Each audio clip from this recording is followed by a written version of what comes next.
Good evening. The February 24th meeting of the Evanston City Council will come to order. Would the clerk please take the roll? Councilmember Nieuwsma. Councilmember Burns. It's not here. Councilmember Sufferton. Here. Councilmember Ravel. Here. Councilmember Reed, I know is here. Councilmember Heracariz. Here. Councilmember Kelly. Here. Councilmember Harris. Present. Councilmember Nguyen. Here. And Councilmember Nieuwsma and Burns are coming to the dais. Mayor Viss. And I'm here as well. Okay, thank you. We have a quorum. In fact, we have a full complement, which means we do not need to approve virtual council member participation. The next item on our agenda is my public announcements and proclamations, of which there is one. I want to welcome former council member Robin Ruth Simmons, as well as a distinguished group of Chicago area activists and advocates for the issue of reparations. Thank you for joining us this evening and for your dogged and historic advocacy. This evening's proclamation is declaring tomorrow National Reparations Awareness Day.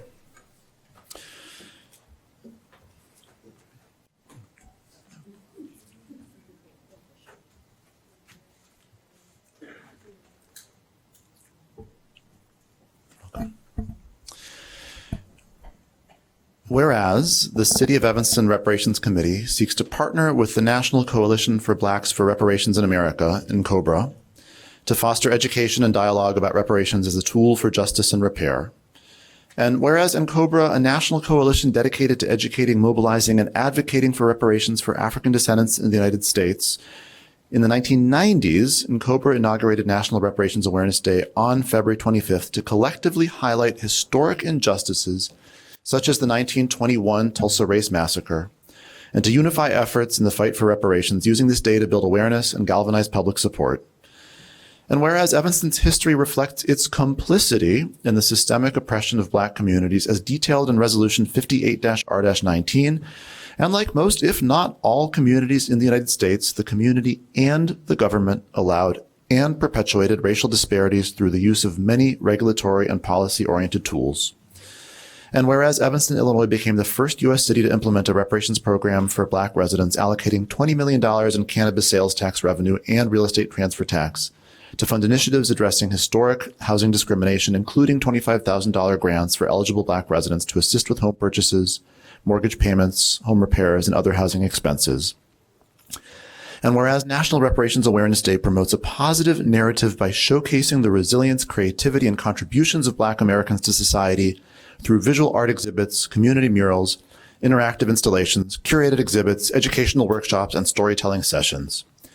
And whereas National Reparations Awareness Day serves as a platform to educate the public about the components of reparations, compensation, restitution, rehabilitation, satisfaction, and guarantees of non-repetition, and to inspire collective action for justice. Now, therefore, I do hereby proclaim February 25th, 2025 as National Reparations Awareness Day and commit, along with our City Council, to using this day to educate our community on Evanston's history of systemic harm, amplify the voices of those affected, and advance reparations as a path toward justice and equity for Black residents.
Big smiles, 1, 2, 3. Thank you. And can you guys? Can I take a picture?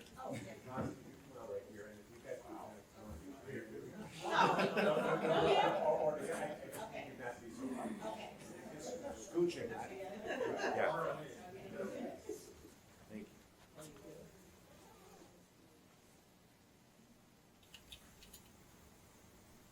That's great. Thank you.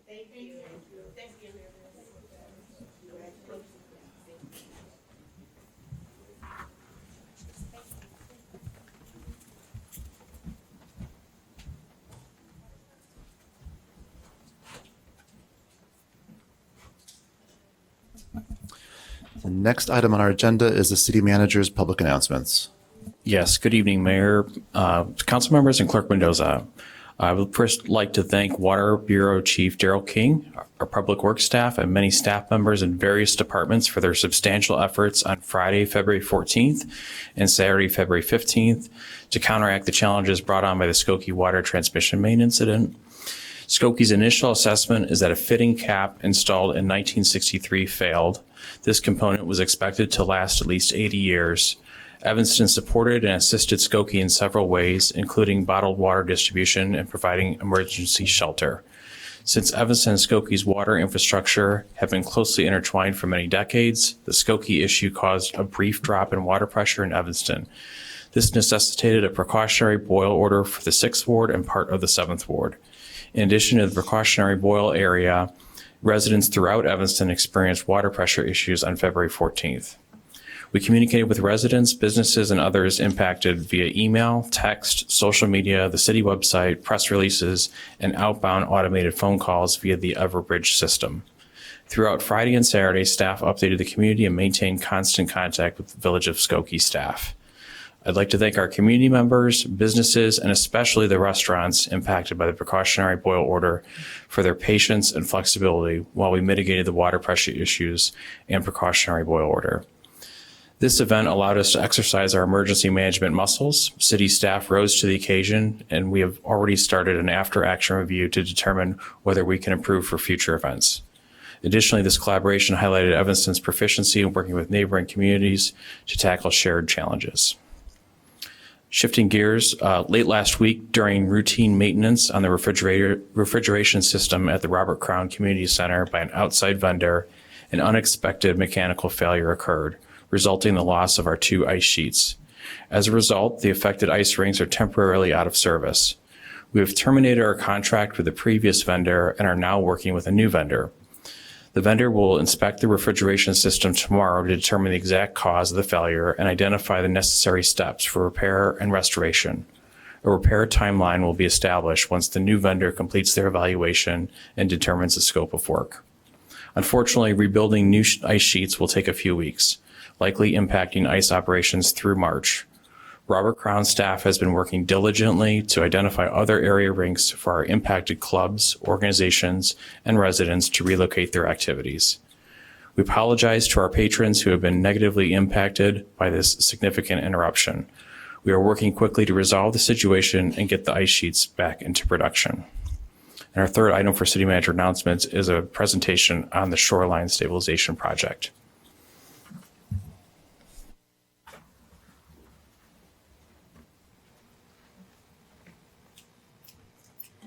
Members of the City Council, my name is Laura Biggs, and tonight we have Smith Group consulting with us to give a presentation on our shoreline stabilization project, which has been ongoing for a few years, but we are now wrapping up and we have our final report. So with that, I'm going to turn it over to Mark Wagstaff from Smith Group. Thank you. Good evening, Mayor and council members. I'm going to jump right in. Evanston, of course, is defined in part by its lakefront. And so I just want to thank the staff and you all for giving me the professional privilege of helping with this project. It has been a real pleasure. So we set out to work from the roadmap that was completed after the very high lake levels of 2020 which looked at the entire public lakefront. And this shoreline repair project looked at then the 6 highest priority sites that came out of that. And I'm glad to report that we did address all of the specific goals that were set for the project. And one of the ways that we did that was through a series of public engagements with residents, and some of the council members as well joined us. So we thank you for that. But our public process involved a couple different things. We had some well-responded surveys where we got over 1,000 responses, as well as well-attended public meetings. And as we went through those public meetings, and in fact, I'm going to step through just a little bit of that content so you're familiar with what some of the public had to see and respond to. So the first survey was very much one for us to listen to what people felt about the shoreline, what they thought was working, and some things that didn't work. And then when we met at our first public meeting, we were able to kind of share back to the community, what people's neighbors were feeling about it. And as we began that sort of dialogue, there were certain areas that continually came to the top.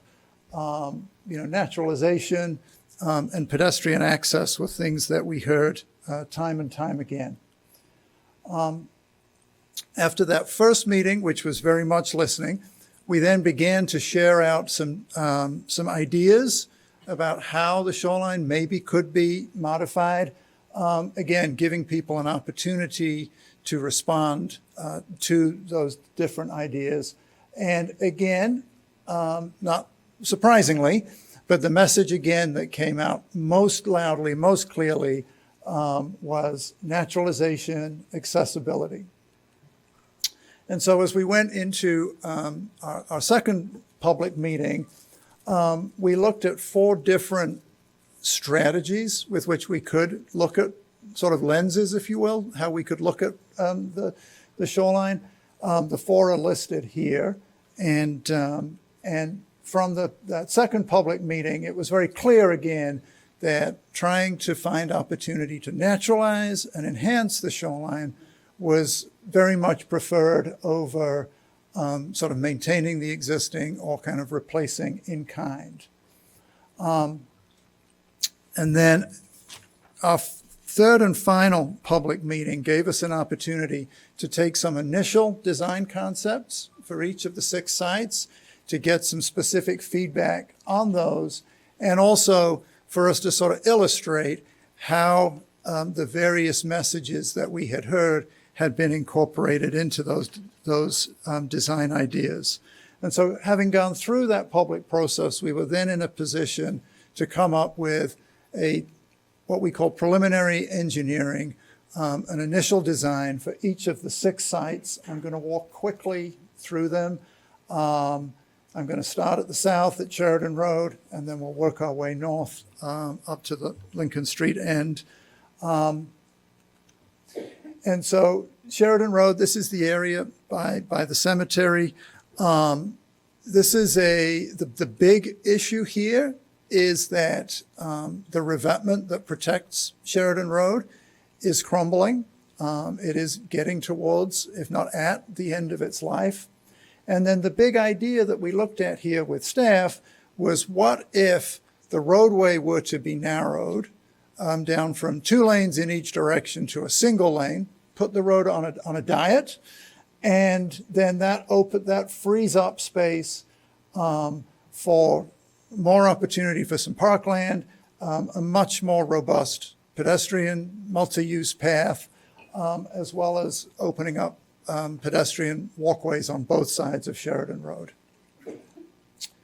At Clark Square, we have a slightly different issue. We don't have a roadway to protect here, but again, the revetment is in very poor shape.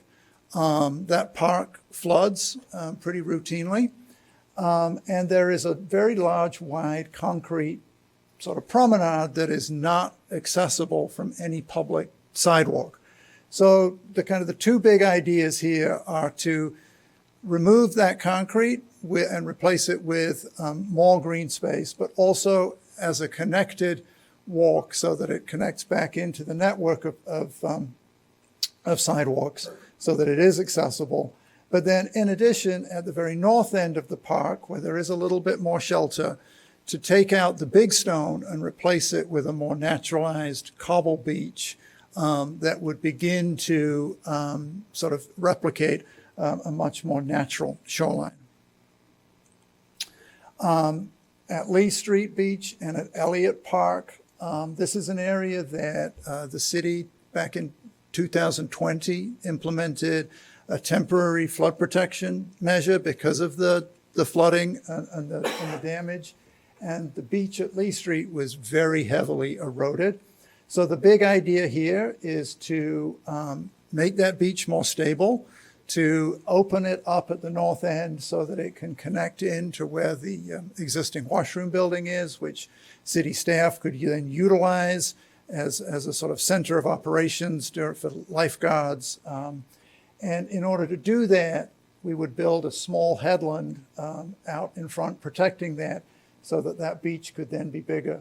And then we're looking at, again, pedestrian and shoreline protection with a variety of different styles to allow different kinds of access to the water.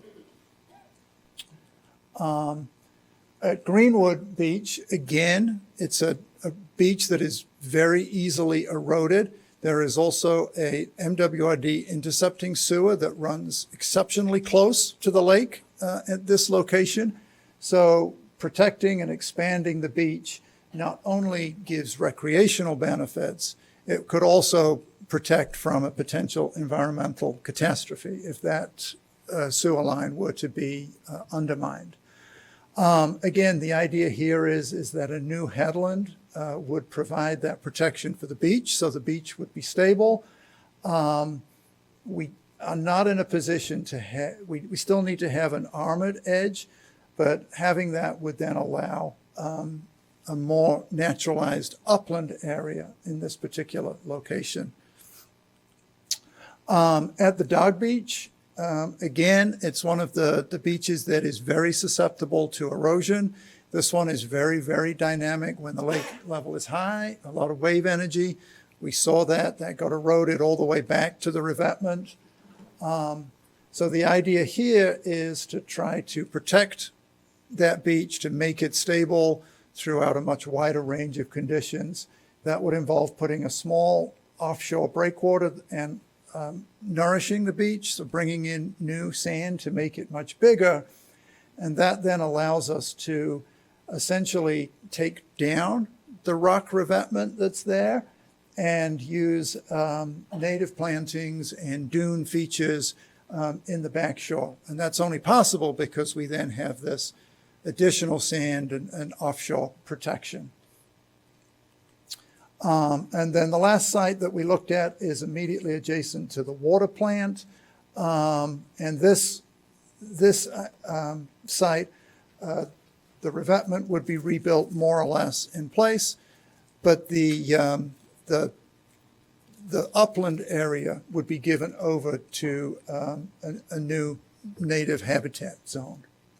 So what we've done, and I took you in a very quick whirlwind tour of those 6 sites, but each one, there's a balance between trying to make the most of the recreational opportunity, improve accessibility and pedestrian bicycle connection to the lake, and then adding naturalization when possible. So I'm getting very close to the end here, but I do want to make one point very clear, and that is that a do-nothing approach to the lakefront is not recommended. That's not what we heard from the public, but it's also our professional opinion that over the last 30 or so years, there has been a lot of deterioration. And if there isn't a program of reinvestment, then the city is going to see continued problems, particularly when lake levels come back. And we do think that there is an opportunity to incorporate those improvements in a way that balances accessibility, resilience, naturalization, and recreation. In order to move forward, we wanted to provide city staff with an understanding of kind of what could come next from this. So the preliminary engineering, the preferred concepts, the initial cost estimating is complete.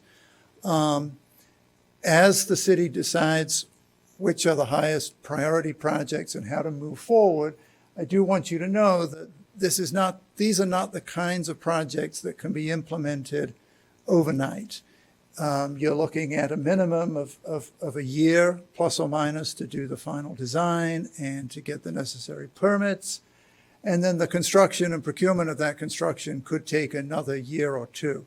And we're looking at 6 sites. So this may be something of a lengthy process to move forward if you wanted to implement all of these. And so the last thing that I will share is within the report that the city staff have, we looked at a model that could be used to help prioritize which of the different projects could be moved more quickly or maybe delayed a little bit. Any individual may have a different opinion as to which one or other is more important. This does allow a lot of different people to provide input, and it also allows for city staff to include a lot of different considerations, funding and coastal vulnerability and other benefits. So we've gone through that process. We see that Sheridan and Greenwood are the 2 highest priority. But again, that ultimately is, we understand, is not up to us, but is with others to move forward. And with that, that's the end of the slides that I have. So thank you very much.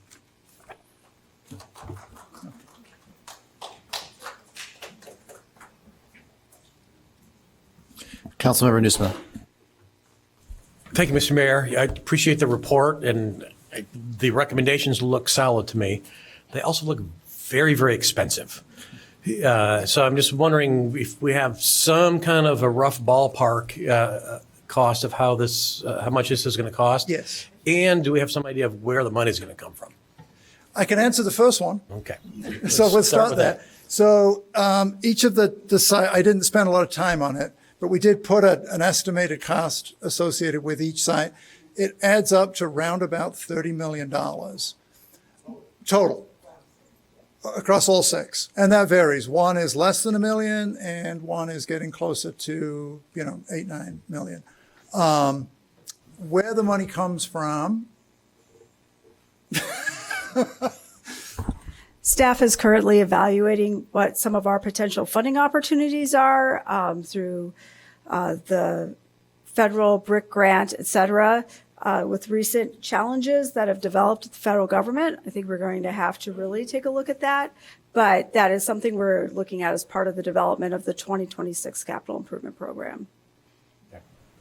So is the ask for us tonight to affirmatively vote to accept and place on file, or this is just letting us know and we don't need to do anything? You don't need to do anything. No, we just wanted to make the council aware that we had wrapped up the report and that we would be moving forward to incorporate some of the recommendations into the capital program. Thank you. Councilmember Harris. Well, I just want to be clear, we don't need to do anything today. He specifically said to not do anything is not an option. So tonight is just the information. I appreciate it. It was very concise. I did see the numbers. I kept leaning over to Melissa like, do you see that number? Do you see that number? But when you have something that you take pride in and that you care about, you spend money. You don't build a house and then you keep looking at the furnace like, I'll just wait. So we will have to figure that out. We do have some federal things that we've got to figure out first. But thank you. I like the report. I do have one question. However, you mentioned the Dog Beach as the lower, and you potentially may not know we have this issue going on with ADA and all of that. So I don't know if that stays in the lower bracket because of ADA. Maybe Laura could say I'm way off base, which is possible. You are not way off base. When we did the public engagement and when we look at the challenges and the relative number of people that are impacted at each location, the Dog Beach does not score as well. That does not mean that it is unimportant. So we are, again, we're just really going to try to look at each of these individually and see where best to move forward.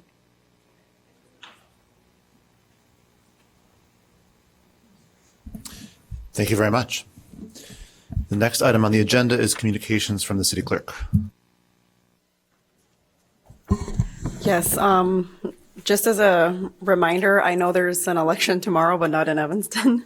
So please don't get confused. The election in Evanston is on April 1st. And early voting is from March 17th to March 31st here at the Civic Center in room G300. Also, my staff are putting together a clerk's office Q&A this week, Thursday, February 27th from 10 a.m. to 11:30 a.m. It's hybrid, so it's like in person and virtual. If you want to come by and learn more about the clerk's office and what we do, and that will be held in room 2402. It's a good opportunity if you don't really understand much of the functions of the clerk's office to come and learn. It's important. And that is all for today. We do have a lot of email public comment that went directly into your inboxes. And good luck cleaning that out. Yeah, but that is all for today. Thank you. Councilmember Kelly? Clerk Mendoza, are all those comments then, can we find those with the packet? Do you Yeah, save them so all? there's, so there was like a massive like public comment that came in. It is like taking over my inbox. So I know some of you are receiving it, others of you are not. So are you guys not receiving them? The one that you're referring to is only been sent to you and myself. It's okay. many Yeah. hundreds of emails about a non-municipal issue, actually. Yeah, so it's a non-municipal issue public comment, and it's like hundreds of the same copied and pasted email. It's almost, I'm not sure if it's a bot or an actual like human that's sending them. But generally, all the other public comments that have come in that are municipal issues, those are all in your inbox. Yeah.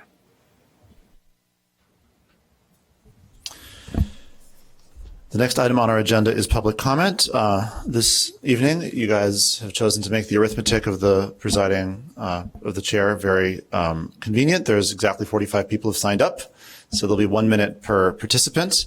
We begin as always with those who signed up on these two pieces of paper, starting with Tom Doyle, who will be followed by Marty Cleves, and then Paula Scholl. Thank you. To keep things short, I'll start talking while she's passing around our packet.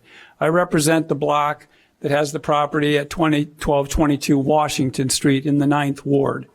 And what I wanted, the comment, I've got a whole letter here. You're going to get that letter, but I'll skip to the chase of it. Our block is small and isolated. We're a tiny island in a big community. Asbury to the west, Ridge to the east.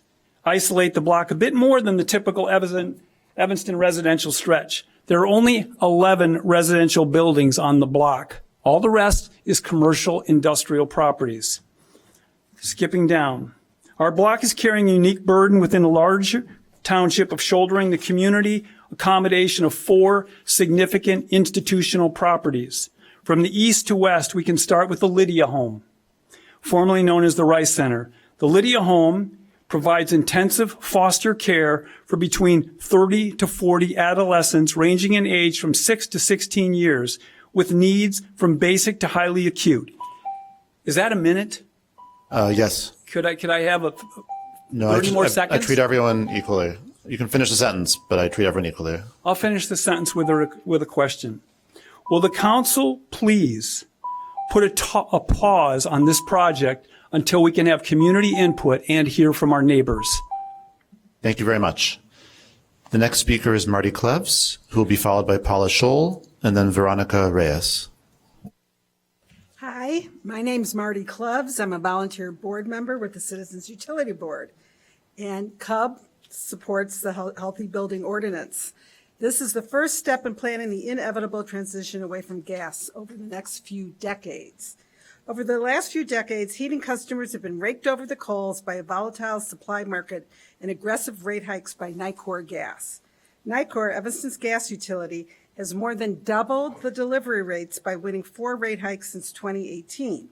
And Nicor has filed for yet another state record increase that would push its total rate hikes to $1 billion in just 6 years. Climate change is getting worse, and Illinois has climate goals. Without the Healthy Buildings Ordinance, building owners risk pouring more money into a gas-based system heading towards extinction. The most expensive option facing building owners is to do nothing. The Healthy Buildings Ordinance is about making a cost-effective, long-term plan for the future. Thank you. Thank you very much. The next speaker is Paula Scholl, who will be followed by Veronica Reyes and then Ruth DeBono. Hi, Paula Scholl, 9th Ward. Last week, I emailed each of you with some reasons why it makes sense to pass the Healthy Buildings Ordinance before the rulemaking and then amend it after. I won't repeat that tonight, but just a couple key points. An ordinance would give the rulemaking bodies that it sets up authority, accountability, and a structure with the 2050 goals to work toward, and maybe amend if those goals turn out to be not feasible in the rulemaking deliberations. And an ordinance also shows funders that we're serious if we don't get the DOE grant and need to look elsewhere. It would also show potential experts that might be on these rulemaking bodies that we're serious as well and would help to recruit them. I also want to address a concern that's come up in the last few days brought to my attention about the city's partner, Midwest Energy Efficiency Alliance, because it includes equipment suppliers like Trane and Mitsubishi, along with research labs and municipalities and trade groups and utilities and nonprofits. We need to have those manufacturers on board with us. They stimulate competition. They do innovation, they increase choice, and ultimately reduce prices. Thank you very I want to much. assure you that's a good thing. Thank you. Thank you very much. The next speaker is Veronica Reyes, who will be followed by Ruth DeBono and then Jinhee Hill. Good evening. My name is Veronica Reyes. I live in Evanston, 2nd Ward, and I have worked in Northwestern dining halls for 15 years. Over the past few weeks, my coworkers and I have shared why passing the work retention ordinance is so important to us. This ordinance will give us peace of mind, ensuring that our jobs are protected if the contractor changes. I ask all of my coworkers who will be protected by this ordinance to stand up now.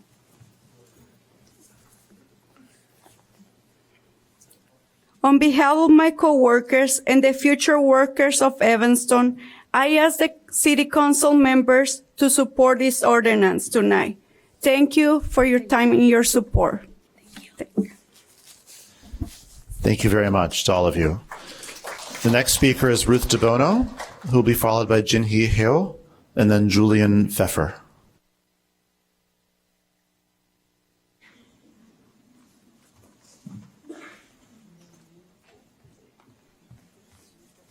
Hi, my name is Ruth DeBono, and I'm a student at Northwestern. Being a college student is full of uncertainty and turnover every 4 years. This is to be expected. However, campus workers should not have to be put in a state of stress and employment precarity every time their contract is renegotiated. In 2018, Northwestern made the choice to change food service providers. This could have been a smooth process, but Northwestern instead decided to put their workers in financial limbo. They forced workers to reapply for their jobs, ignoring the years of hard work they already put in to make our campus what it is. And 2018 isn't going to be the last time they disregard their workers unless this bill passes. As a student, I'm lucky to have institutional support from Northwestern when I deal with uncertainty. It's time to provide that support for workers. Just like the Healthy Buildings Ordinance would hold Northwestern accountable for their emissions, the Workers' Retention Ordinance holds them accountable for their treatment of workers. As is demonstrated by the presence of Northwestern students at this meeting, the students and community of Northwestern know that this is an important step to support workers in our community. Thank you. Thank you very much. The next speaker is Jinhee Hill, who will be followed by Julian Pfeffer and then Terry Smith.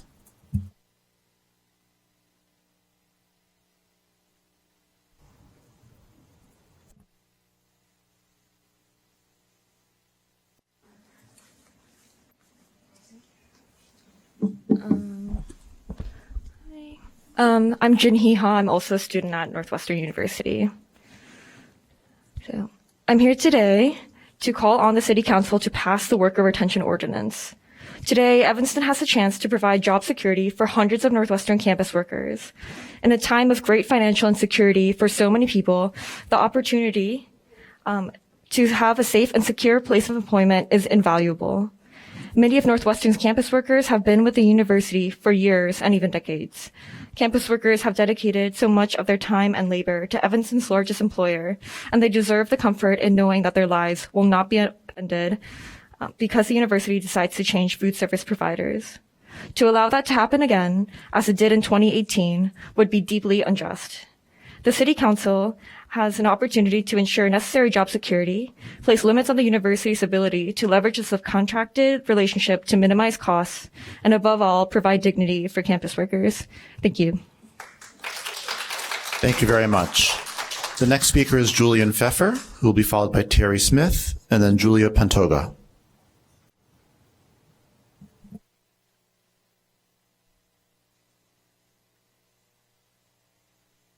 Hi, everybody. I'm Julian. I'm a senior at Northwestern. As students, we came to Northwestern to be a part of an enlightened academic community. Northwestern professes values of dignity and equity.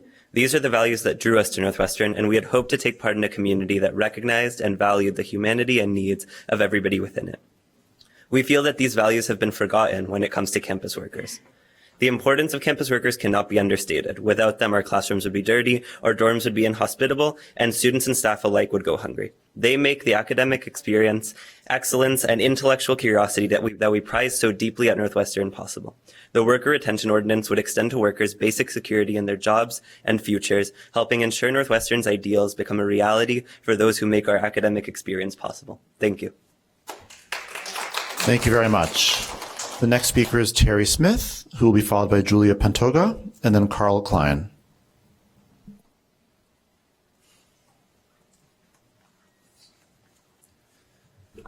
Good evening. I am also an undergraduate student at Northwestern, and the stress, anxiety, and instability that workers are currently facing at Northwestern is not a mistake or a misunderstanding.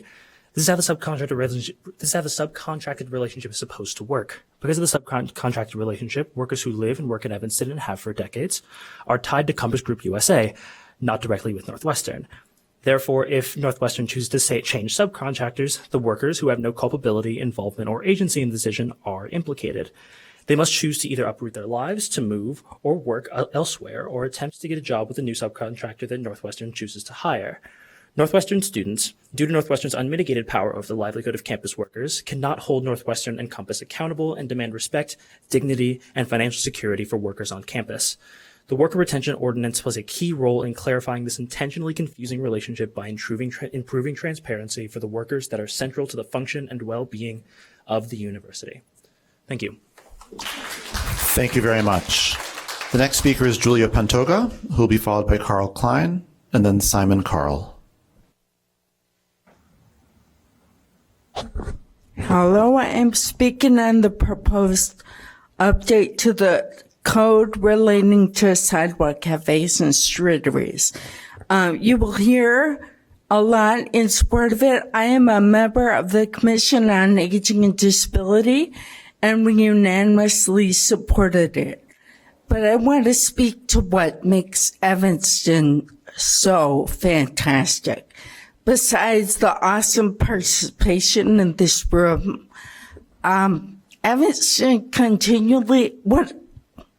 something I've observed as a disabled person is that people want, most people, maybe 99% of people want to be helpful. And Evanston over and over again gives people the opportunity to be helpful. I see this in the code adjustment. It will result in restaurant owner training. It will result in signage for patrons. And over, people will be helpful if you tell them how to be helpful. This ordinance is so important. Thank you very much. The next speaker is Carl Klein, who will be followed by Simon Carl, and then Jack Jordan. All right. Good evening. The Preservation Commission held a special meeting on Thursday, February 20th to discuss the potential for rehabilitation of and local landmark nomination of the Lorraine H. Morton Civic Center. As chair of the Preservation Commission, I will read a summary of the Commission's letter sent to you into the record. Evanston's Lorraine H. Morton Civic Center, circa 1900, is a major landmark in Evanston and a focus of pride and civic memory. The property represents valuable opportunities for renewed life, vibrancy, and community storytelling.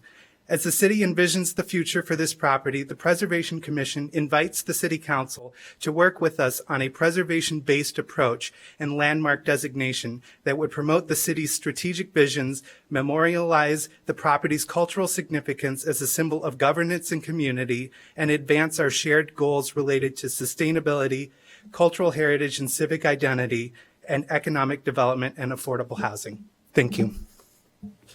Thank you very much. The next speaker is Simon Carl, who will be followed by Jack Jordan and then Carlos Sutton.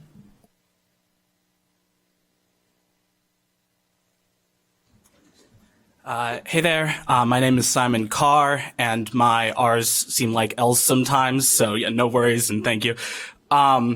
I'm here, I'm a third year at Northwestern. I'm here because I love my campus workers. They treat me very, very well, and seemingly for no reason other than that they're great people. And I think that we should be great people too and return the favor. Further, I think that like if you add a Walmart to town, the lower costs are offset by the lowering in worker standards. If we allow a big employer like Northwestern to treat its workers unfairly and poorly, then we'll be, doing a disservice to all of us. And I think that that's worth not doing. And I think that it's the right thing to do anyway. So, yeah, thank you very much. Thank you very much. The next speaker is Jack Jordan, who will be followed by Carlos Sutton and then Maya Resnick. Hey everyone, good evening. As a first note, I'm Jack Jordan. I'm here on behalf of Climate Action Evanston, and Climate Action Evanston strongly encourages that you pass the Workers' Retention Ordinance for all the great reasons you've heard. In addition, we're here to encourage you to take the next step in implementing our CARP goals by enacting the Healthy Buildings Ordinance and finally kicking off the rulemaking process. This comes after the previous council voted to enact CARP in 2018, and then after this council voted unanimously to pass a climate emergency declaration in 2022, and subsequently included the Healthy Buildings Ordinance or ordinance of this type at the very top of your CARP action agendas in 2023 and 2024. And while all of these previous actions were in the domain of resolution and aspiration, we really need to move the needle with real action, and tonight you can take a very important first step. As a reminder, because this is an enabling ordinance, it was only after that rulemaking is actually completed, done by the rulemaking bodies and brought back to you, that anything in this ordinance can actually be, anybody can be fined, or that it's actually a real rule. And it really wouldn't be until 2030 that any of the properties in question would have to meet any of the interim targets. Finally, the E-Town Sunrise kids are studying tonight, so they send you their regards. They sent you a petition with about 100 plus signatures, so take a look at that. Thank you very much. The next speaker is Carlos Sutton, who will be followed by Maya Resnick and then Alice Ickes. Good evening, Carlos Sutton, 5th Ward. I want to address 821 Ordinance 20025. That's up for action. I'm asking you to relate this to further discussion for the following reasons. First, I want to thank the acknowledgement of the Reparations Day this evening. And secondly, I would like to peruse the lease. I saw allowances for access for the community to Harley Clark identified in the lease, Section 10, use of premises, Section 20, miscellaneous. I also noticed that you are allowing citizens to still go onto the lawn, to Jen's garden, the greenhouse. However, I asked you last week, and you seemed to ignore me as you did the referendum that was passed in Evanston, that the citizens of Evanston want Harley Clark open for more not-for-profit organizations and public programming. Do not pass or approve this lease without making those additions. Thank you. Thank you very much. The next speaker is Maya Resnick, who will be followed by Alice Ickes and then Gracie Ninmer.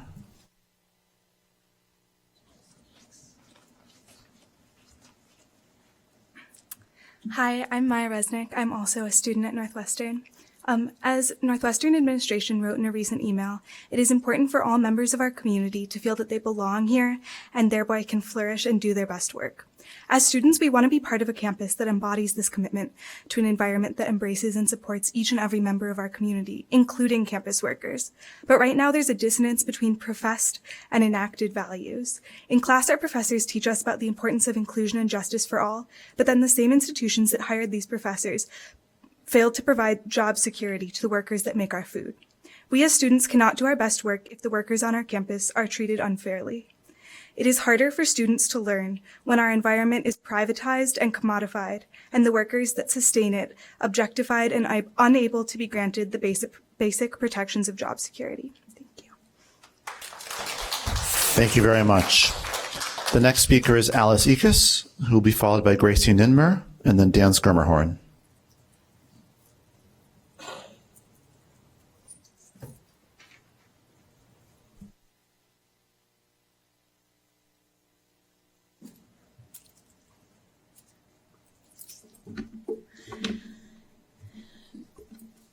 I was going to set up a scenario about the sidewalk issue and sidewalk cafes, which I really appreciate them. And it's incredibly difficult when you can't see where you're going and the dog stops because that's her job. And she can't get me around the obstacle without going into the street, which her job is to keep me out of the street. So this ordinance, please change this code to require 6 feet of clearance. It won't just benefit those of us with disabilities. It'll benefit anybody who's pushing a stroller, pushing a cart for whatever reason, a hand truck for moving things. It just makes the passage better. I've been known to stop at cafes, get so tangled up that I'm frustrated and I just go home and order what I wanted online instead of patronizing an Evanston business. And I'd rather do that. And yet the clutter that sidewalk obstructions cause have prevented me from doing so on many occasions. Thank you. Thank you very much. The next speaker is Gracie Ninmer, who will be followed by Dan Skirmerhorn and then Ryan Wilmington. Hi, council members. I'm Gracie Nimmer. I'm a sophomore at Northwestern. As we're all well aware, the Trump administration threatens the safety and the vitality of our communities and our environment every day. And now is the time for Evanston to step up. Please stand up against the dangerous rhetoric of the Trump administration, as well as the attempts by NU to continue to exploit our community and to avoid accountability for their environmental impact and their harmful labor practices. Evanston takes pride in being a progressive city, and it's time for them to stand up to Northwestern. Please pass the worker retention ordinance to support the job security and well-being of the wonderful workers on our campus.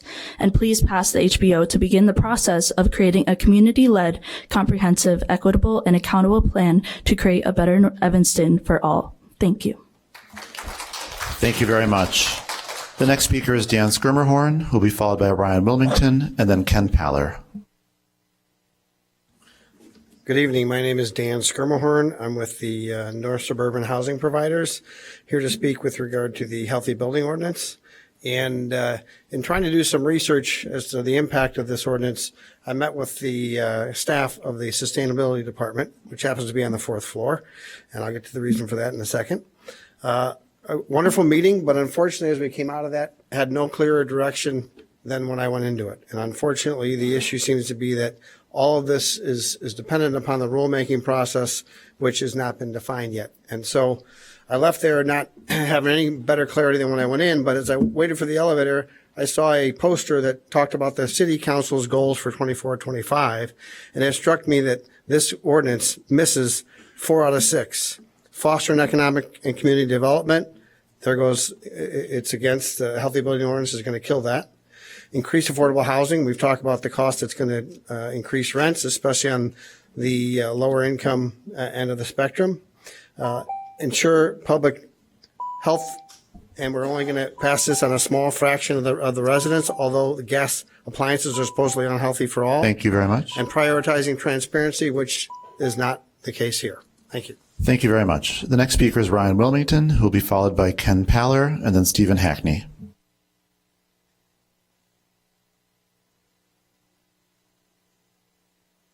Hello, Mayor and City Council. I'm Ryan Wilmington with Illinois Green Alliance, and when I tell you that the Healthy Buildings Ordinance is feasible, beneficial, and that there are resources to support it, I want you to know that there is a plethora of evidence to support my words, and I emailed all of you plenty of information to back this up this morning, but right now I just want to quickly reiterate all of that. I shared with you testimony of leaders from across the industry, some even in municipalities who have already adopted this same policy, who all strongly urge you to support it because they know it's beneficial.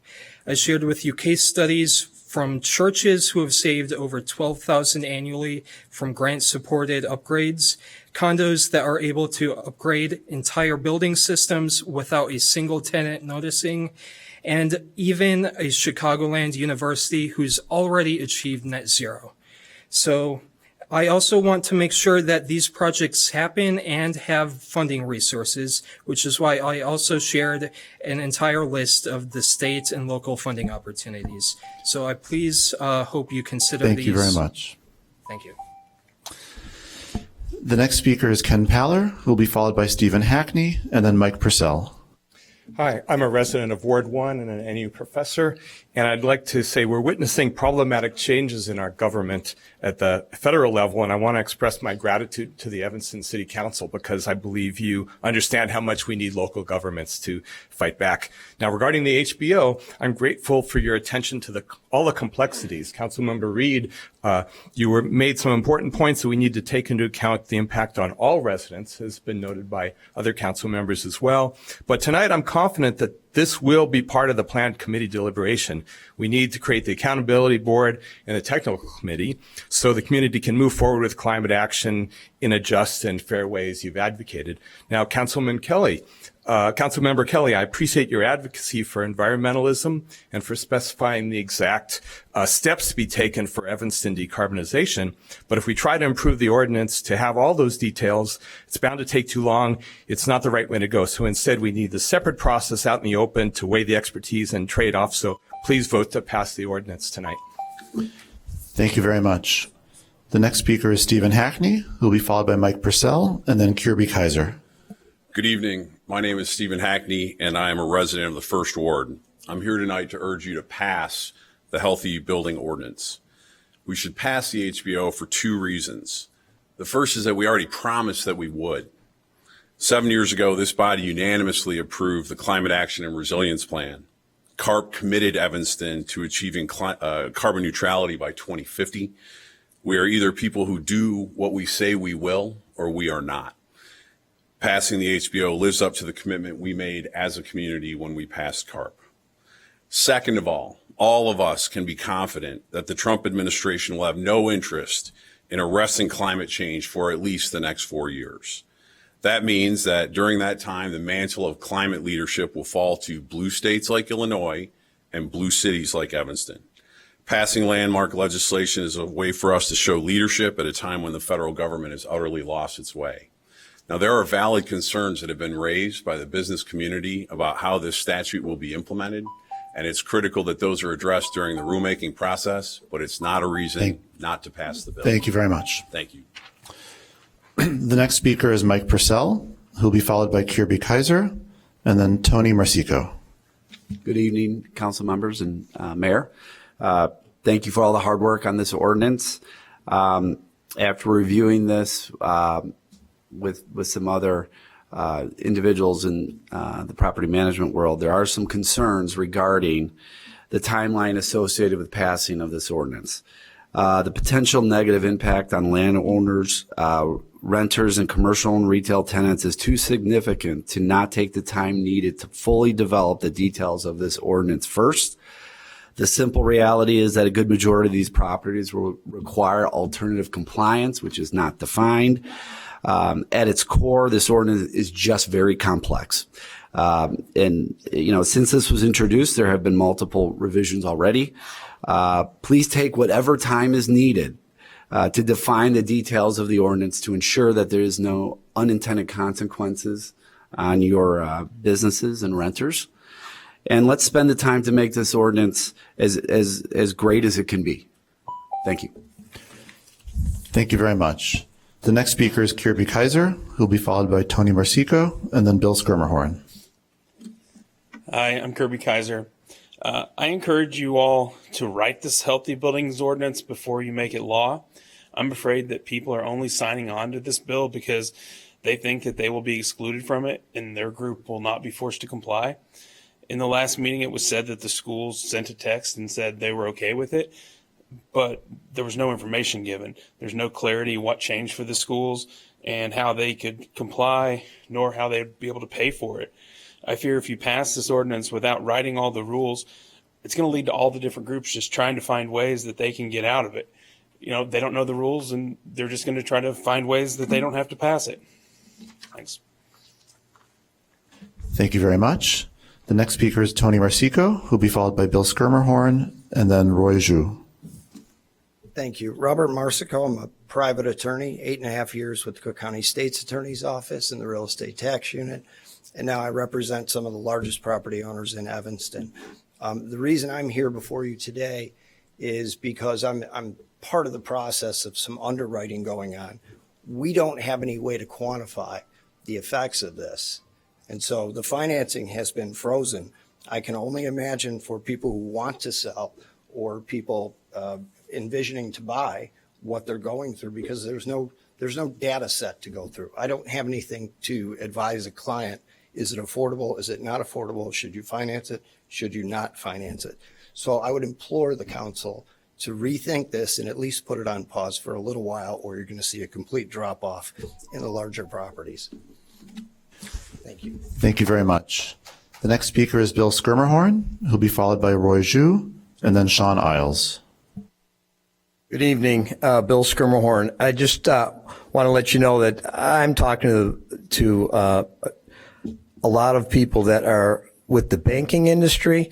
They're saying that if we have to go a refi, they're going to walk away from us.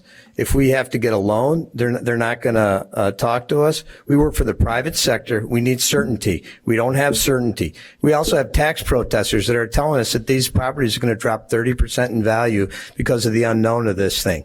I don't understand how the private sector would never say, we're going to go shoot to the moon and find a way to get there. We can build bridges, but this is a bridge too far. We need certainty, and we have way too much uncertainty, and we're going to get hit in the pocketbook, and it's going to affect the tenants the most, because if we go all electric, the bill's going to be on them. Not talking about all the work that has to be done, but the electric that has to be done. And I don't know who's benefiting from all this, but I tell you that the tenants are not. And I think you got to really consider what's going on here. Thank you. Thank you very much. The next speaker is Roy Zhu, who will be followed by Sean Isles and then Jack Hansen.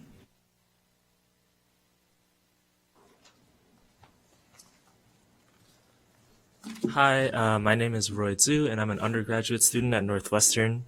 When my classmates and I arrived onto campus, we were welcomed by our campus workers who, even while being overworked and dealing with unstable employment, made sure we had a warm meal to eat, were living in clean dorms, and had a well-cared-for campus to live on and learn in. At Northwestern and most other universities, we are told that the campus environment is ours to shape into whatever we want it to be. But as undergrads, we are here only for 4 years, while workers have spent up to decades of their lives at the university. The campus community is as much theirs as it is ours, if not more. We cannot keep letting Northwestern University cater to big donors and its own interests without upholding its commitments to its most essential employees and the Evanston community at large. The Worker Retention Ordinance is an opportunity for Evanston to recognize that workers are the foundation of our campus community. And to our supporters in Evanston and the workers at Northwestern here tonight, I just wanted to say we have Northwestern students here in the first, second, and third overflow chambers, and we will continue to show up for you. Thank you. Thank you very much. The next speaker is Sean Isles, who will be followed by Jack Hansen and then Judith Campbell. Good evening. My name is Sean Isles. I live in the 3rd Ward. I'm here to speak in favor of the resolution to move forward with permanently relocating City Hall to downtown and exploring adaptive reuse of 2100 Ridge Street. This is the financially prudent decision. We can't make decisions based on nostalgia. The lease at 909 Davis provides a fixed cost. It allows time to focus on other legacy projects that are more urgent, like the police and fire headquarters. I participated in the Community Police Academy last spring, and I was shocked at the condition of the building. It is in such poor shape. It is a drag on recruitment and retention of staff. Having 200 city employees and visitors to City Hall downtown will be a boost to the restaurants and small businesses in the area. So I don't dislike this building. On the contrary, I would love to see it adaptively reused for housing. Thanks very much. Thank you very much. The next speaker is Jack Hansen, who will be followed by Judith Campbell and then Jack Darren.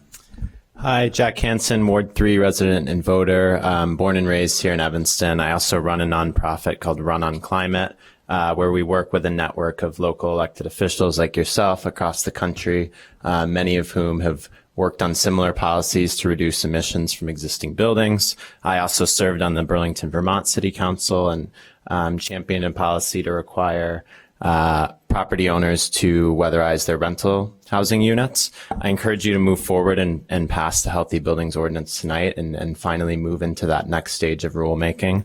It's critical. It's an opportunity to show leadership, show that you're serious, show that this is happening, and that will actually create more certainty, not less. I've heard this argument that by delaying this process further, somehow that would create more clarity or certainty. That's not the case at all. We know this is politics. If you delay it further, it opens the door for further changes, especially if this gets kicked out to the new city, to a new city council in a few months. Who knows what direction the policy could take from there. So it really is time to create more certainty by moving into the rulemaking phase. Thank you. Thank you very much. The next speaker is Judith Campbell, who will be followed by Jack Darren and then Linda Damashek. Good evening, Mr. Mayor, council members, and city workers. My name is Judith Campbell, and I am a resident of the 2nd Ward. I'm here tonight to speak in favor of the Healthy Building Ordinance. For many reasons, I am grateful that I have been in Evanston for 37 years as a resident. Tonight, 2 of them stand out most. First, here in Evanston, we have a long history of being diverse and inclusive. I hope that this will always be the case, that Evanston will be a town where everyone can find a home. Second, we care about climate change. We believe in climate action.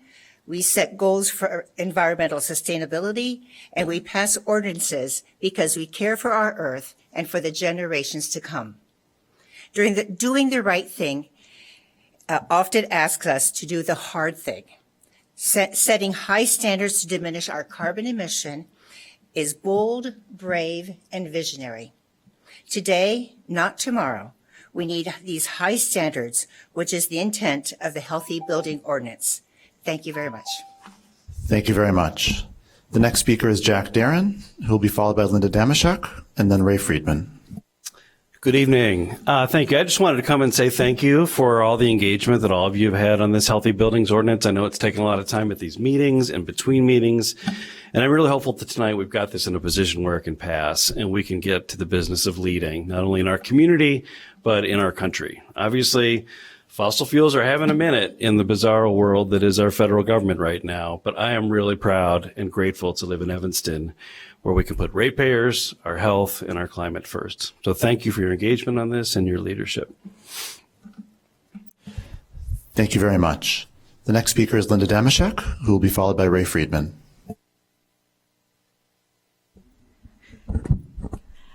Hi, Linda Damashek, 3rd Ward, and I am here to remind every single one of you council members, that thousands of your residents voted in a referendum to support, and I repeat, it's by 85% in each ward, not total, every single ward, 85% of your residents voted for the Harley Clark Mansion to be used for public use. And this means substantive use, substantive public programming, not just being welcome to spend money there.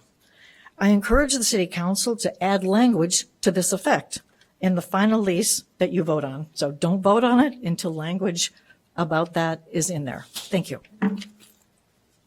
Thank you very much. The next speaker is Ray Friedman.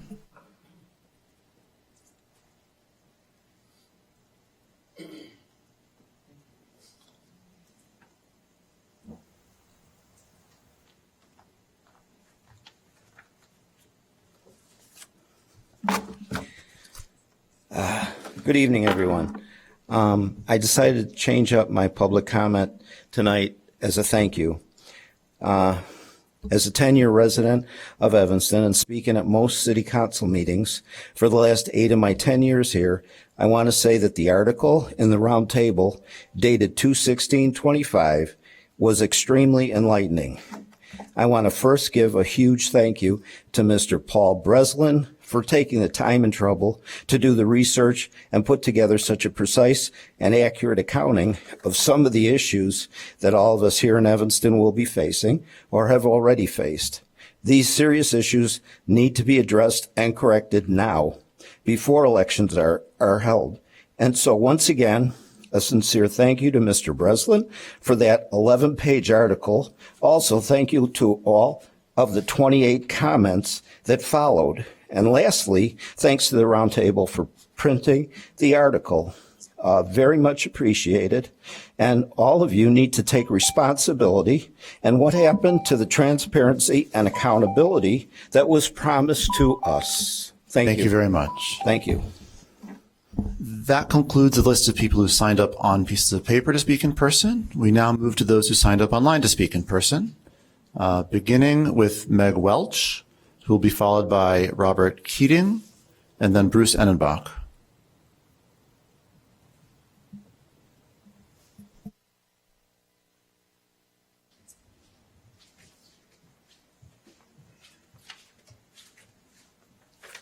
Good evening. I'm Meg Welch, 4th Ward, and this is page 123 of the Harley Clerk lease contract. It also represents page 125, 26, 27. My printer was going to run out of ink, so I didn't print it. But I did request an unredacted copy of it, and I received a reply. It was not possible within 5 days. So this is what you're voting on tonight, and the public is supposed to accept that you know best, and we don't need to know what is in this contract. And I just want to remind you that authoritarianism is very unpopular these days. And you really are telling us that we don't need to know, that you all know best. I assume that you knew what were in these pages when you voted to advance it to the vote tonight. If not, why not? And how about we all get to see what's in here before you do the vote? Because there have been Open Meetings Act violations, and let's don't have another one. Thank you. Thank you very much. The next speaker is Robert Keating, who will be followed by Bruce Enenbach, and then Ellie Feddersen. Thank you. No amount of rehab will fix the fact that 2100 Ridge is not a good location for a civic center. It is not central to our city, and accessibility is limited for those without cars. My closest bus stops over half a mile away and ceases running before many meetings end. Biking here along Emerson Ridge or Green Bay is dangerous, and the Noise Purple Line station is not handicap accessible. Having our city hall in a central location where all residents can easily visit for services or public comment is a matter of equity and transparency. A downtown location offers Metra, CTA, and Pace Pulse to O'Hare, protected bike lanes, and 2 municipal parking garages with thousands of spots. The increase in foot traffic from city workers will be a huge boon for businesses in our struggling downtown. I applaud our council for making tough decisions like these when the far easier and more politically expedient route would be to keep dragging this out. I'm excited to see what options can preserve this building and put it towards a better future use, such as affordable housing, which we need citywide, both here as well as on Washington Street, which is 1 block over from me in the 9th Ward. Thank you. Thank you very much.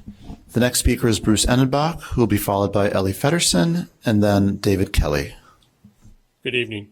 Am I missing something with respect to the 2100 Ridge Avenue discussion tonight? Where's the discussion regarding an alternative which warrants serious consideration, and that is renovating this building as well, and for the city's operation as well as police and fire headquarters. The lack of discussion on this is a serious omission. With all the talk about having excess space in this building, why are we not talking about incorporating police and fire headquarters? It may not be exactly the right amount of space. It's close, though. And if there's more space required, there's plenty of room in this place to put on a little addition of a building. I realize having the two functions together makes a lot of good operational as well as economic sense. Additionally, what is the line item for $27 million listed in the 2100 Ridge option for structured parking? What is that? We've got plenty of parking here. We don't need a building. Thank you. Thank you very much. The next speaker is Ellie Feddersen, who will be followed by David Kelly.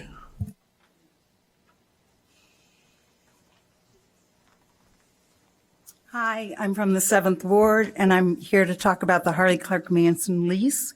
There's two parts of the section on page 518 in your packet. It addresses the fire pit use at Lighthouse Beach. There's two problems. It's giving control of the reservations to the tenants, and it also says that neither 25% of the yearly reservations can be made. And so that could mean that the tenant would take control of the summertime reservations. So I urge you to not have the fire pit be in the tenant's control for reservations. And it says that 25% of the yearly reservations. If you could change that to monthly reservations, then it would not make them be a control of the summer.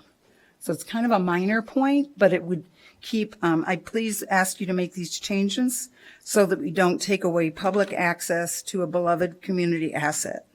Thank you. Thank you very much. The next speaker is David Kelly. Hello, Council. I'm a business owner with clients in Evanston for real estate and development. I want to comment on the HBO ordinance. I wanted to voice my concern, excuse me, without a clear and defined plan, it's irresponsible and will have an immediate and long-standing impact on the value and valuation of the properties in the city of Evanston. Financing and development costs are unknown, and that has additional effect on purchasing and sale of properties and new developments, especially in a big way. Appraisal and valuations will be hurt, and the value of property in the city of Evanston will be affected immediately.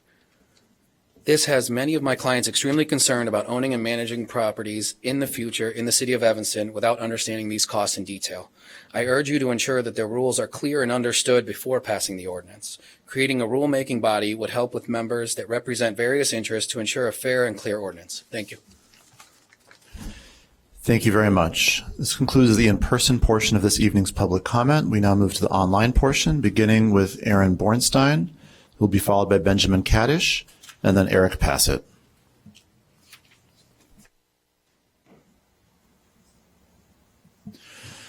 It looks like Mr. Bornstein is no longer in the Zoom, in which case we'll go ahead with Benjamin Kaddish, who will be followed by Eric Passett, and then Tom Cullerton. This is Ben Kaddish. I'm one of the owners of the property where the Evanston Athletic Club is and the retail strip around from Benson to Clark Street. The putting in the healthy business ordinance, building ordinance sounds like a great idea. The absolute unknowns to a property owner is very painful because there's no way to know what these costs are going to entail, what is going to be required by the owners. And then as far as how it affects the property value, if you have a property and somebody's going to pay $1 million for it, and there's $100,000 of cost related to the healthy business ordinance, they are going to reduce their price by the price of the work, which is a tax on the property owners in Evanston. The property owners in Evanston have suffered through COVID and the office market and the work from home and all the retail that's still sitting vacant in downtown Evanston. This may be a great idea for the long term, but unless it's defined, it is very, very painful to the property owners and their tenants that are in the buildings right now. Thank you. Thank you very much. Thank you very much. The next speaker is Eric Passett, who will be followed by Tom Cullerton and then Mary Rosinski. It looks like Mr. Passett is no longer in the Zoom, so we'll move ahead with Tom Cullerton, who will be followed by Mary Rosinski and then Matt Cotter. Can you hear me? Just want to make sure. You bet. All right. Thank you, Mr. Mayor, and thank you, members of the City Council. I'm sorry I'm not there this evening, and I am live via Zoom. I appreciate you offering me the opportunity to speak again. I am in opposition here today for the Healthy Building Ordinance. There are many things that I've brought forward before. However, I will continue to say the rulemaking process is something that should be done prior to this ordinance being accomplished. The mayor appoints all members of the board. There is a continued speech of stakeholder involvement, yet that is not specifically brought forward. There are technical people that are being brought forward that they say should be part of it, but addressing and implementing who exactly should be brought forward is something the state does consistently whenever it does a task force. Also, within the rulemaking process, there is no guarantee that when the rules are done, the city council has to accept anything brought forward by the rulemaking process. The city council, in its purview, could dismiss and say that everything done in rules, they don't care and put in whatever rules they want. As Thank far you as very I've much. seen within the rules, reading the ordinance, there is no backstop for that process. Thank you very Small much. inch- Thank you very much. I appreciate the time, and I'm sorry if I took over a minute. The next speaker is Mary Rosinski, who will be followed by Matt Cotter and then Bella Filstrup. I ended up having to come here for another reason. How you doing? Anyways, I wanted to know why Councilmember Nieuwsma pushed to have the Civic Center put to that we're never going to come back as a decision last night. I felt that totally went against public input, public knowledge, and I would love to have us take that motion off the table. One of the things is becoming a renter. We've signed the lease. We're going to be paying property taxes of over $500,000 a year while we're there. But we have also lots to explore at this building that we were promised as residents that we would do. And I would hope that we would allow the time and not move forward to just go and do something else. We can combine the building. We can do adaptive reuse. And everyone says that downtown is so good for getting people down there, but so many people live very far west in this community, and I don't know how you're going to get there. So it's not it could be worth, but it's a lot of money. Also, John Kennedy asked me to read real fast. I've got 5 seconds that instead of $60 million for a total gut rehab, you could use the estimates in your packets, and that's more like 17 to 20 million. And we need to have other estimates on this building. So maybe a third group would be good. Thank you very much. Returning, I believe, to online folks, the next speaker is Matt Cotter, who will be followed by Bella Filstrup.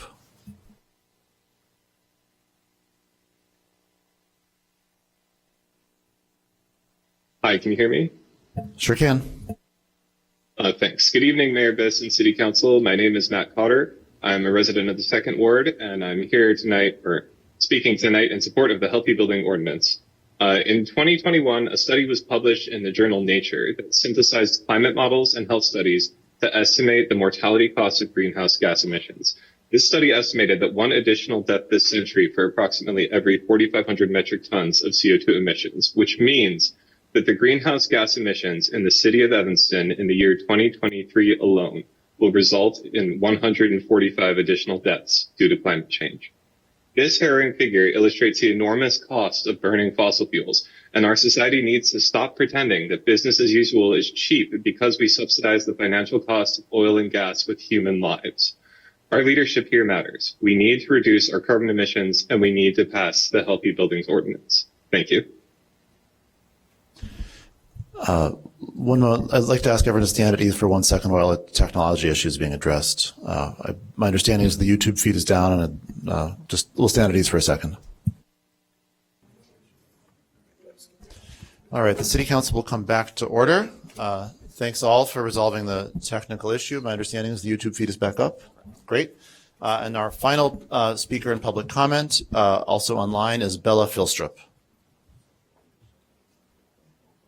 Good evening, Council. My name is Bella Philstrip, and I'm a junior at Northwestern University studying environmental science and policy and part of Run on Climate. I'm here today to thank you all for your work on the Healthy Buildings Ordinance and express my strong support for its passage. I agree with the sentiment shared during the last council meeting that this ordinance is like a beacon of hope and all that has been happening in the last few weeks. And we are so close to passing the HBO. It's vital to pass it as soon as possible to establish the rulemaking bodies, the Healthy Buildings Accountability Board and the Healthy Buildings Technical Committee, who will work in collaboration with key stakeholders and create individual plans for buildings.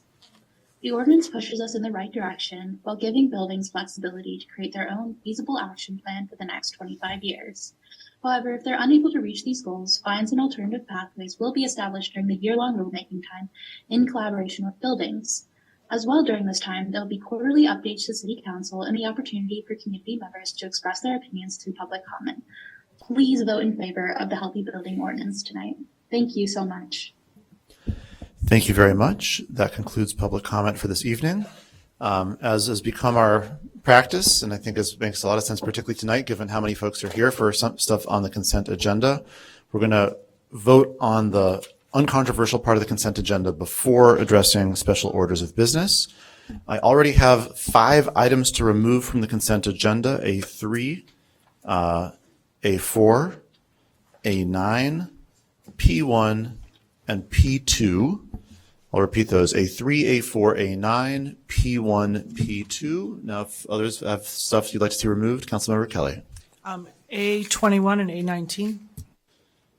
A19, A21. Councilmember Hedekaris? A17, A15, and the HS1. A2? Okay, all right, hold on. I'm out of control here. A2, A15, A17, and HS1. And A19. And A9, yes.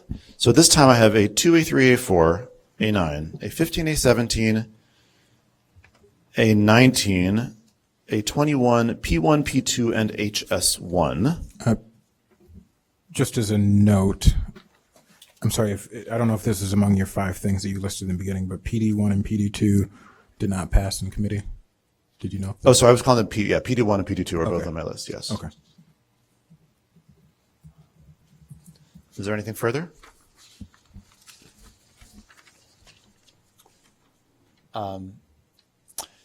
Seeing none, I would entertain a motion on the consent agenda. So moved. Second. Councilmember Reed moves adoption of the consent agenda with the following endless list of exceptions: A2, A3, A4, A9, A15, A17, A19, A21, P1, P2, and HS1. Councilmember Harris seconds. Would the clerk please take the roll? Councilmember Nieuwsma. Aye. Councilmember Burns. Aye. Councilmember Sufferton. Councilmember Rebel. Aye. Councilmember Reed. Aye. Councilmember Hedekaris. Aye. Councilmember Kelly. Aye. Councilmember Harris. Aye. Councilmember Nguyen. Aye. With 9 voting in favor and none voting against, the motion carries, and the consent agenda with the previously read exemptions is passed. I'm going to call an audible now because there are so many people here for one item. Would someone care to make a motion on item HS1? I'll move item HS1, the worker retention ordinance. Councilmember Reed moves approval of ordinance 21-0-25. Councilmember Harris seconds. Is there any discussion? Councilmember Kelly followed by Reed. Sorry, Councilmember Reed. Yes. I just want to state that I think this council heard folks loud and clear on this issue. I was really proud to join Councilmember Kelly and I believe Sufferton on referring this ordinance. I think this goes a long way in ensuring that the folks who work in our larger institutions in town have protections around their employment. And so I think this is a step in the right direction. And I really want to thank the folks at Unite Here who really helped organize this and bring folks out and flooded our emails this weekend. It's fine. It's your job and it's our job. And so I'm looking forward to, I think, a unanimous vote on this, and I think it's been pretty uncontroversial on this council to see this through. So thank you. Councilmember Kelly, followed by Burns. Thank you. Yeah, I also wanted to say I'm really delighted that our city council can play a significant role in enhancing the job security for these workers, and it makes me very proud to stand in solidarity with you all. Congratulations. Thank you. Councilmember Burns. Yeah, just also wanted to say excited about this. I met with some of the union leadership and, told them I know a lot of people that have worked in this capacity, and there's a lot of uncertainty that comes with the job, what's being discussed here, but even what happens during, summer breaks, during breaks, and, worrying whether or not, some of the benefits that you might be able to get will get you over the summer. And so it's a tough job, and happy that y'all work to organize to get this done. I did just want to emphasize what Councilmember Reed said, because I think this is a win that people should also know. This was not controversial at all. It had unanimous support during introduction. I'm sure it will today. And I think that's a win because, my background is in organizing, and sometimes you have to fight to get things done. I just want you to know, both publicly and behind the scenes, there was never any question that this was going to have the support it needed to pass. And I believe that's also a win. So thank you. Councilmember, if I've learned anything in the last 4 years, I don't make predictions about how votes are going to go before they happen. But I do feel pretty good about this one, and I do think this is what we're here for. This form of protection is what government is here to do, and I appreciate the partnership with Unite Here, and I most of all appreciate the workers standing up, speaking out, not just this week and 2 weeks ago, but already months ago, to educate us up here about the issue and generate the understanding that there was an important problem for us to solve. So thank you very much. At this time, no one is asking to speak for a first time, so with 4 minutes left, we go back to Councilmember Reed. Yeah, I just want to note one more item, which is I think it's important to know that not only was it not controversial here, but I don't think any of us received letters from Northwestern or Compass opposing this either. And so, even the, Northwestern and some of our larger institutions have not shared opposition to this ordinance. And I think that's important for folks to know when you go back to work tomorrow, that not only do the students who showed up here have your back, but the institution itself did not try to undermine this in any way. Thank you. Seeing no further discussion, would the clerk please take the roll? Councilmember Nieuwsma. Aye. Councilmember Burns. Aye. Councilmember Sufferton. Aye. Councilmember Ravel. Aye. Councilmember Reed. Aye. Councilmember Heracles. I abstain. Councilmember Kelly. Aye. Councilmember Harris. Aye. Councilmember Nguyen. Aye. With 8 voting in favor, none voting against, and 1 abstention, Ordinance 21-020-25 is passed.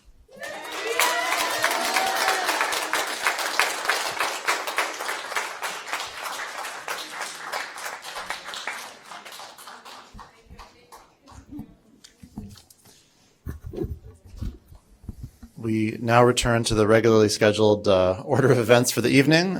Is there a motion relative to item SP1? So moved.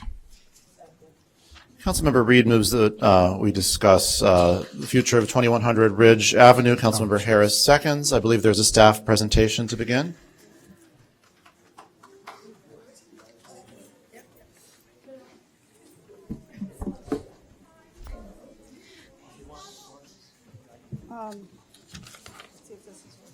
This is working.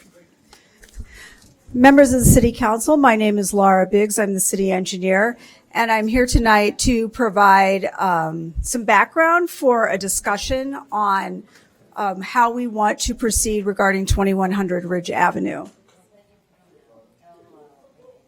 So I would like to start by just saying that the format, one of the frameworks for why people are interested in talking about the cost of the city hall here at 2100 Ridge are because we do have some fairly significant capital costs just in facilities that we're working to try to figure out how to address.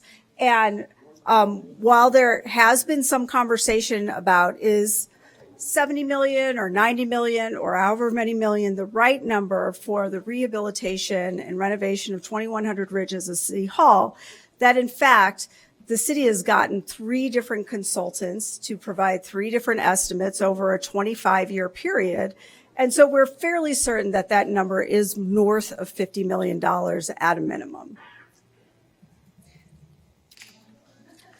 When we talk about looking at the cost of City Hall, there are a lot of different options that are out there. We're still doing some research to look to really better define those of moving into the library. And Paul Zalmzak and I actually met with the owners of 900 Clark Street to further understand where they're getting their numbers if City Hall were to move into that building, which is currently the north end of the AMC movie theater.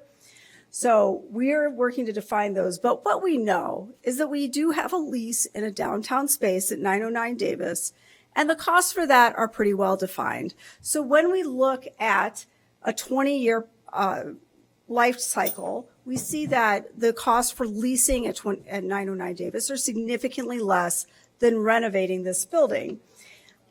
These costs are actually slightly higher than those I presented at the last council meeting. Following that meeting and wanting to understanding that the city council really wanted to have good information, we went through and we looked more closely. We added in some additional costs for energy, refined some of our numbers. So we have reached this. Now, I have actually worked with finance to develop net present value. That's the cost of if you put the money in a bank account today, that it would pay all of the costs over the life cycle that you're looking at. And so you bring all the numbers back to a single dollar value today, and you can see that there is a significant difference between option one, renovating 2100 Ridge, and leasing 909 Davis as a city hall. There were some concerns that were expressed that that 20-year life cycle is just way too short. It does not necessarily include the true value of owning a building, but the longer that life cycle goes out, so I looked at a 50-year life cycle, but then we have additional capital improvement costs that have to go in to the building. And so then you still get pretty much the same analysis, that it is less expensive to rent. And just thinking in terms of why is that? Why is it so much less expensive to rent rather than own a building? And I don't really know the entire answer for that, but I can tell you that when we're renting, we're looking at approximately half the space of the space that we own here, and we are sharing a lot of the building costs. So the cost of the roof is shared amongst all the tenants. So the cost of most capital, you need to fix the elevators, shared amongst all the tenants. So there's kind of a beta test you can do. Does this make any sense that it's cheaper to rent a building? And there are reasons why it might be cheaper to rent space, but a lot of it has to do with the footprint of the space that we're renting at 909 Davis versus the footprint of renovating this building. Another question that was asked by the council at our last meeting had to do with, could we estimate the amount of property tax generation? It's a little challenging to do when we haven't really discussed much about what we want to do with this building. So I went and I looked through previous reports, which had more or less suggested 3 options for what you could do with this building, and included really looking at the entire property minus the park. Pretty much all of the previous work discussed either having the park there or a similar square footage park in this general space that is 2100 Ridge. So they looked at 3 options: residential, sort of congregate housing, and then commercial uses. And then I worked with our economic development staff and our finance staff to sort of determine some estimated city tax that could be generated. Now, this does not assume the TIF, because if you take into account that this property is in the 5/5 TIF, the city share of the property tax that is generated is actually much higher, because we're taking, for the life of the TIF, we're taking the lion's share of the property tax. But in general, if you just look at, without a TIF, what's our percentage, these are the numbers that you get. And it is a really rough estimate. Before we go on to your discussion, there's also been a number of questions raised by, well, how does that work with putting assets to work? We have, that is a recommended award to hire a consultant to work with this federal grant that we received to talk about putting assets to work, of which the City Hall is a portion of that study. Whether or not we choose to repurpose the entire City Hall or repurpose the portion of City Hall we don't need while we are here after a renovation, Putting Assets to Work is the same program. And so that is, since that is on the discussion for later, actually Paul Z is going to discuss that now as how that fits in. Thank you, Ms. Biggs or Laura. Thank you, City Council, for giving me the opportunity to present tonight. I really just want to recap the Putting Assets to Work plan that you adopted back in April. I believe it was April 24. And by the way, we do have this evening item A3 on the agenda that is awarding a contract to a firm, a consulting team known as Propviser, and that includes Ben McAdams, who helped create the Putting Assets to Work plan. He's on the Zoom for another 30 minutes or so. He's at an airport, which is a common theme with him. And we also have Michael McLean, who's on the team, if there are any questions from the consulting team, either now or when we discuss A3. So just a reminder, how does Putting Assets to work exactly? I pulled a lot of this language off of the Putting Assets to Work website. First of all, just as a reminder, we identify a budgetary goal or a community benefit like affordable housing, climate action resilience, whatever it is. Then we do further research on the properties inventoried, and those are all outlined in the adopted plan from last year. Then we move forward with identifying assets that we want to proceed with that are kind of underutilized, and then working with our Propviser team, maybe additional consultants, maybe additional experts to work on improving, managing, and maintaining the assets. And then how do we find additional value and revenue from the properties? This is kind of the generic description of what Putting Assets to Work is. And then the City Council works closely with the consultant team and staff throughout the process. We don't hand over anything to the consultant to make decisions without public input or transparency. So essentially, the contract is awarding a consulting team that would be an extension of the economic development staff. Really briefly, the timeline, this started kind of pre-2023. I think Councilmember Burns saw a presentation on this at a National League of Cities, convinced city manager to move it forward. Now we're all the way up to March 3rd, where we're asking for a contract with a consultant to implement. And then the earliest that we would start the contract is after the council meet. Well, we're going to officially start the contract per the DOT, the Department of Transportation contract on March 3rd, but no work will be done until after we have the conversation with the City Council on March 10th. That's why I say on March 11th is when we'll start the work on the 2100 Ridge property. And remember, this is also for Noise Cultural Arts Center and also for Police Fire Headquarters. I wanted to refer to a couple of pages in the adopted plan, page 57, 58, 59. Page 57 ties the plan to the City Council goals. I wanted to just show you what it looked like in the plan because it has been out in the public realm for some time. I've summarized all of the properties that we will look at in the immediate and midterm. I have 3 buildings that are part of the close to $1 million grant from the Department of Transportation, then the series of parking lots, and then the lakefront amenities. Just a reminder, we're not talking about selling off lakefront amenities. We're talking about how do we create revenue, such as I think of the Arrington Lagoon building as a way to generate revenue. Promise you I'm almost done. I also want to stress that we haven't assumed how our assets will be used. That's the whole point of Putting Assets to Work. That's the process. So we'll get this started. Tonight is that first step, A3. We have the grant. I guess that's kind of the first step. So this is step 1A or 1B. I also want to stress that the word developer or development doesn't mean demolition or displacement. It means how do we reuse a building? How do we develop it in a different way? It may be a selection of a partner that just helps us reprogram a building. It's all going to depend on what the City Council and the input we get from the community. And again, the goal here is to how do we generate revenue or maybe even reduce cost. I'm not going to read this in detail. I'm just going to tell you that Engagement is a huge part of the process, particularly the Propviser proposal has a ton of it, including up to at a minimum of 6 months. We have kind of this first wave of community meetings, working groups, city committees, ward meetings.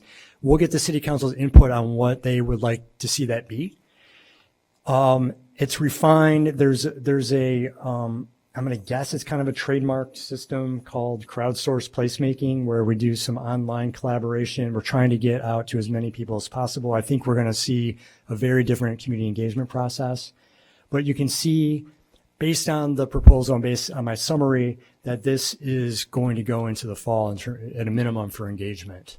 And then at that point, we'll be kind of developing RFQ documents to request for qualifications documents to find individuals or companies to help us with the assets. The proposed budget is summarized here. Again, if you go to page 213 in your council packet, you'll see the complete proposal. A lot of this is human capital. That's what it costs money to hire experts and to bring people in to help us run these extensive engagement processes. The city staff is going to manage the contract. If there's any issue at the federal level where the administration decides that they're going to terminate this program, we will terminate the contract. This is a reimbursable grant. We don't get all the money and give it to the contractor up front. They submit invoices, we pay them, and then we submit that payment to the U.S. government. So that's how that works. So the worst case scenario, honestly, would be that we would somehow have maybe $20,000 that is not reimbursed. And I'm just thinking ahead here how worst case, I doubt this will happen. We've gotten reassurances, at least for what it's worth, from the administrator at Department of Transportation. So that's it. This is what I would have presented for A3. And I don't know if you want to consider discussing A3 now, or if you want me to come back for A3 to discuss that further. I'll invite Laura to come back up to discuss the next steps. So based on the conversation at the last city council meeting, there was a desire to be able to have a discussion tonight about how we want to proceed with 2100 Ridge, if we want to make that decision early or if we want to continue to putting that into consideration. We do have some action items here for things that we're still working as staff to develop. However, we've also provided a draft resolution in the packet, which is not for consideration tonight, but is merely to provide an example. If there's comments or changes, or if you want to dispose of it completely, that is part of the discussion tonight. We just provided that for reference. So with that, I am happy to answer questions, but I think my portion of the presentation is over.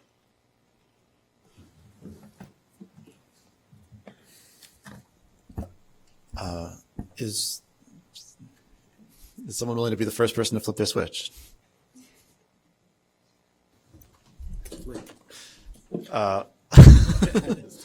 This is so much poker around here. My goodness.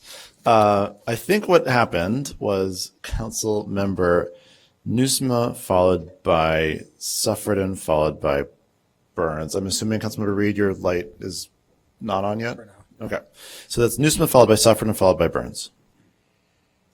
Thank you, Mr. Mayor. So we agreed last meeting that we're not going to take a vote tonight, but we're going to discuss this tonight. And so I will kind of repeat some of what I said last week, and we'll probably end up repeating it next week. But I want to stress that my mind is not made up about where we want Civic Center operations to be long-term.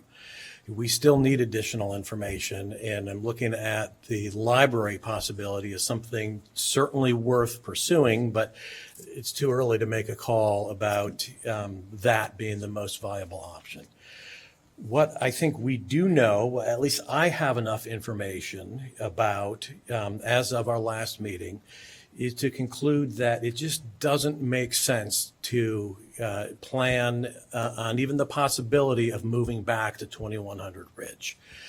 The last bit of information I was waiting for, and I was keeping an open mind until this information came in, was the historic preservation tax credits, which are to us a relatively new financial tool that kind of came to our attention during the Harley Clark conversation, and we're now thinking about using something similar for this building. What was presented to us last week was that there's really no way that the city could take advantage of these historic preservation tax credits and still stay in this building. They might be very valuable to somebody else. They just don't apply to us. And with that bit of information, I think we have the information we need to conclude that it just doesn't make sense to move back into this building. It's too big. It's not functional for a civic center. It's too expensive. And any one of these three reasons, in and of themselves, would probably be enough to conclude that it doesn't make sense. But combined together, it's certainly a very strong argument that it just doesn't make sense to be in this building. I do think it makes sense to be downtown. I think downtown is better. I don't know exactly where yet downtown because we still have some discussion in front of us, but we know enough now to make the call that it does not make sense to move back to this building. And if we continue to keep it on the table, that just obligates staff time and staff energy to keep muddling along as if this is an actual possibility, when I do not believe it is. And in the spirit of transparency and openness, I would rather acknowledge that sooner rather than later, having come to that conclusion myself personally. So I'm going to advocate for directing city staff to pursue an alternative use for this building. And we can talk about what that might be, I think, separately. But I think the first decision in front of us is, are we going to move back here? I think no. The second decision is, what do we want to do with this building as an alternative use? And then at some point down the road, where do we want Civic Center operations to be long-term? But that's the order of the discussion. So that's all I have for now. Councilmember Sufferton, followed by Burns. Thank you, Mr. Mayor. Since the building isn't a TIF and the ongoing property tax would go into the TIF until the expiration of the TIF, the biggest budget hit in a positive way would be for the sale of the building. We've got an appraisal report that is between $6 and $8 million, depending on how it's zoned. Do we have an understanding of what the healthy building ordinance cost might mean for the actual sale price that a prospective buyer would pay? Like some of the public commenters, we are a property owner who may be selling, and we are considering an ordinance that would have an effect on that sales price. Is there a way to quantify that staff or any outside consultants could help us understand in an effort to figure out what's the best path forward on this?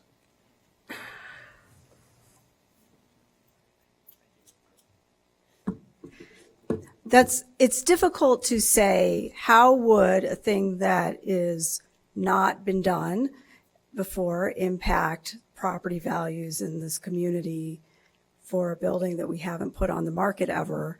So I'm not really sure that I can say. I think it's something that we could try to look into. I'm not sure how much information we'll be able to get back on that, but it's certainly something to investigate.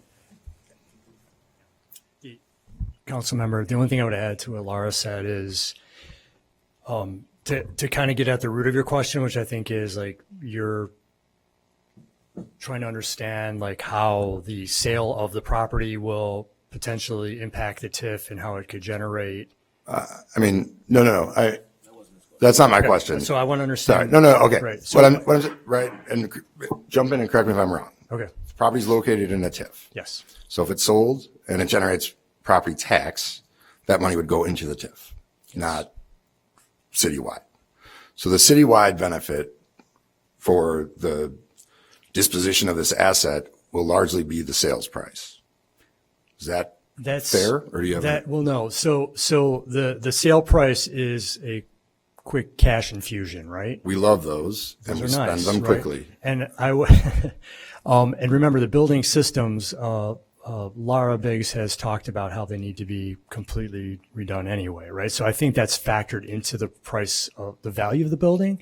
But what really impacts the TIF is, The TIF is separate. What I'm saying is, how are we, I guess maybe let me rephrase my question. Maximize the sales price of this building if the decision is made to sell the building. Right. What I'm trying to make sure is that we kind of divorce the idea of the value of the property from the TIF, because the value matters, but ultimately what ultimately impacts the TIF, or even just ignoring the TIF, what impacts ultimate revenue to the city is the assessed value and what value this property brings as a make up a number of uses, affordable housing, mixed housing, whatever it is, or whatever we decide that's a private use, it'll be reclassified and would generate taxes that way. The sale price, I think, probably the appraised value likely reflects the fact that this building needs complete overhaul. So yeah, maybe there's a little bit of a renovation because we have a requirement that is electric, but bringing this building up to code, or any code, is going to cost money, as we understood. Maybe I could do a better job of asking my question, so I'll try again. All right. The value, non-monetary value of this building being repurposed is substantial to the community.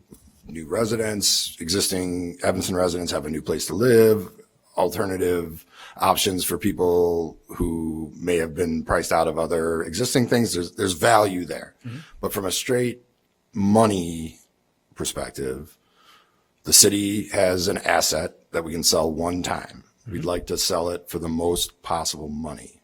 Yes. Are we able to rely on the appraisal report here, or do you think that there are costs that will be injected into the transaction related to decisions that this council may make that aren't reflected, and that we can expect a lower sales price? And obviously you don't always get, but that will lower the potential sales price for this asset. I think that the appraised value is reflective of what we'll get, something close to that. The marketplace knows what because we're in a public building and we've talked about it so much, I think it's priced for that. Okay. And we talked about this earlier today.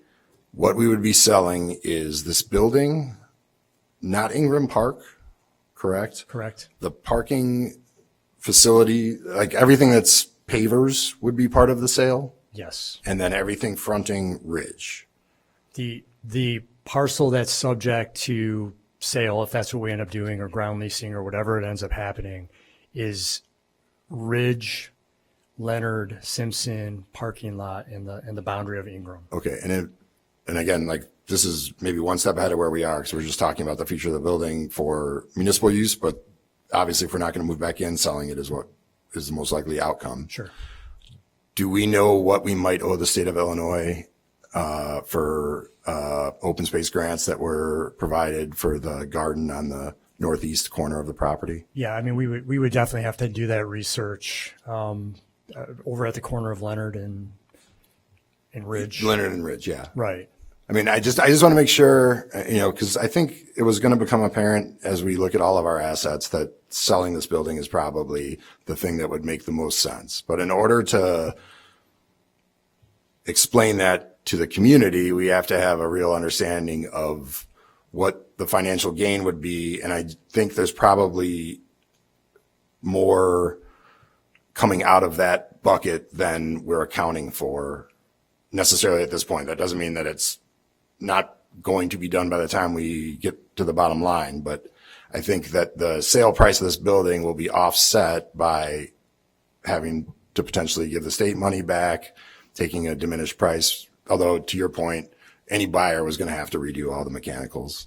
And I just want to make sure as we go further along and we put our assets to work, this is one of our most substantial assets that could be put to work for another purpose, and that we're just accounting for the value of it.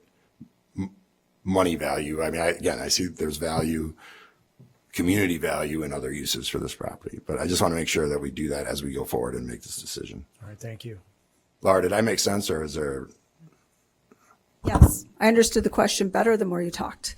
So one thing I did want to add, when I did the life cycle analysis valuation of the different options, we had a debate about including the sale price of the building into that. And the option for leaving 2100 Ridge and leasing does not include a benefit from selling the property. Part of that is because without having gone through a process like PAW, I was not really sure, what we were doing with the property long term. One thing that has been apparent through other properties and through past discussion on this is the desire to have it help meet some council goals as we move forward. This may not be a fair question for you, but you're up there, so I'll ask.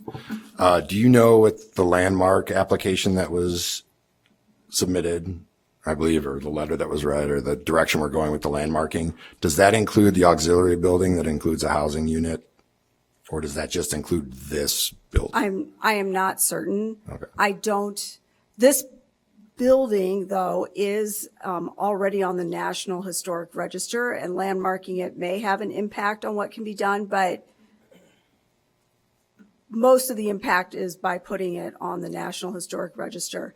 I think it included the property, so likely it does involve some elements regarding the other building as well. Okay, and then one additional question. I know the Avenue of the Righteous is a area of great interesting potential concern for people.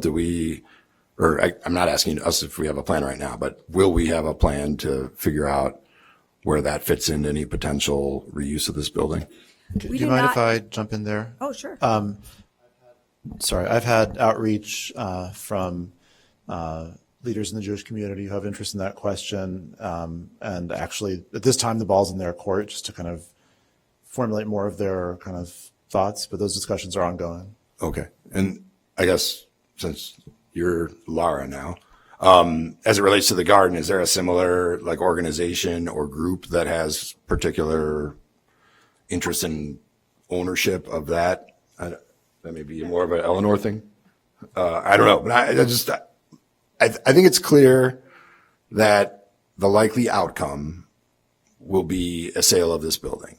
I think it's worth us having a discussion about alternatives to that, but if that's where we're going to move towards, I just want to make sure that we look at every potential aspect that could cost the city money, really get people angry in a way that we could avoid them getting angry if we address early. The gardens kind of fit both of those if we have to pay the state back money and we have a group that's upset about their being repurposed. So I guess I don't need an answer right now, but I'd just like to flag those as things that we need to take into consideration as we move down this path. Thank you. Councilmember Burns, followed by Kelly. Yeah, I'll just, say again, what I said at the last meeting is the only reason why 909 wouldn't make sense is if we continue to hold on to this building. We have as I said, I think we have a gift in the fact that we have a fair and active media who sits among us now. And I would ask if you can front page this, please. Cause I think we got one comment of someone saying this might not be a great idea, but I would love to see more if they're out there. I'm not hearing anything. I said at the last meeting, I thought that might garner some outreach. It did not.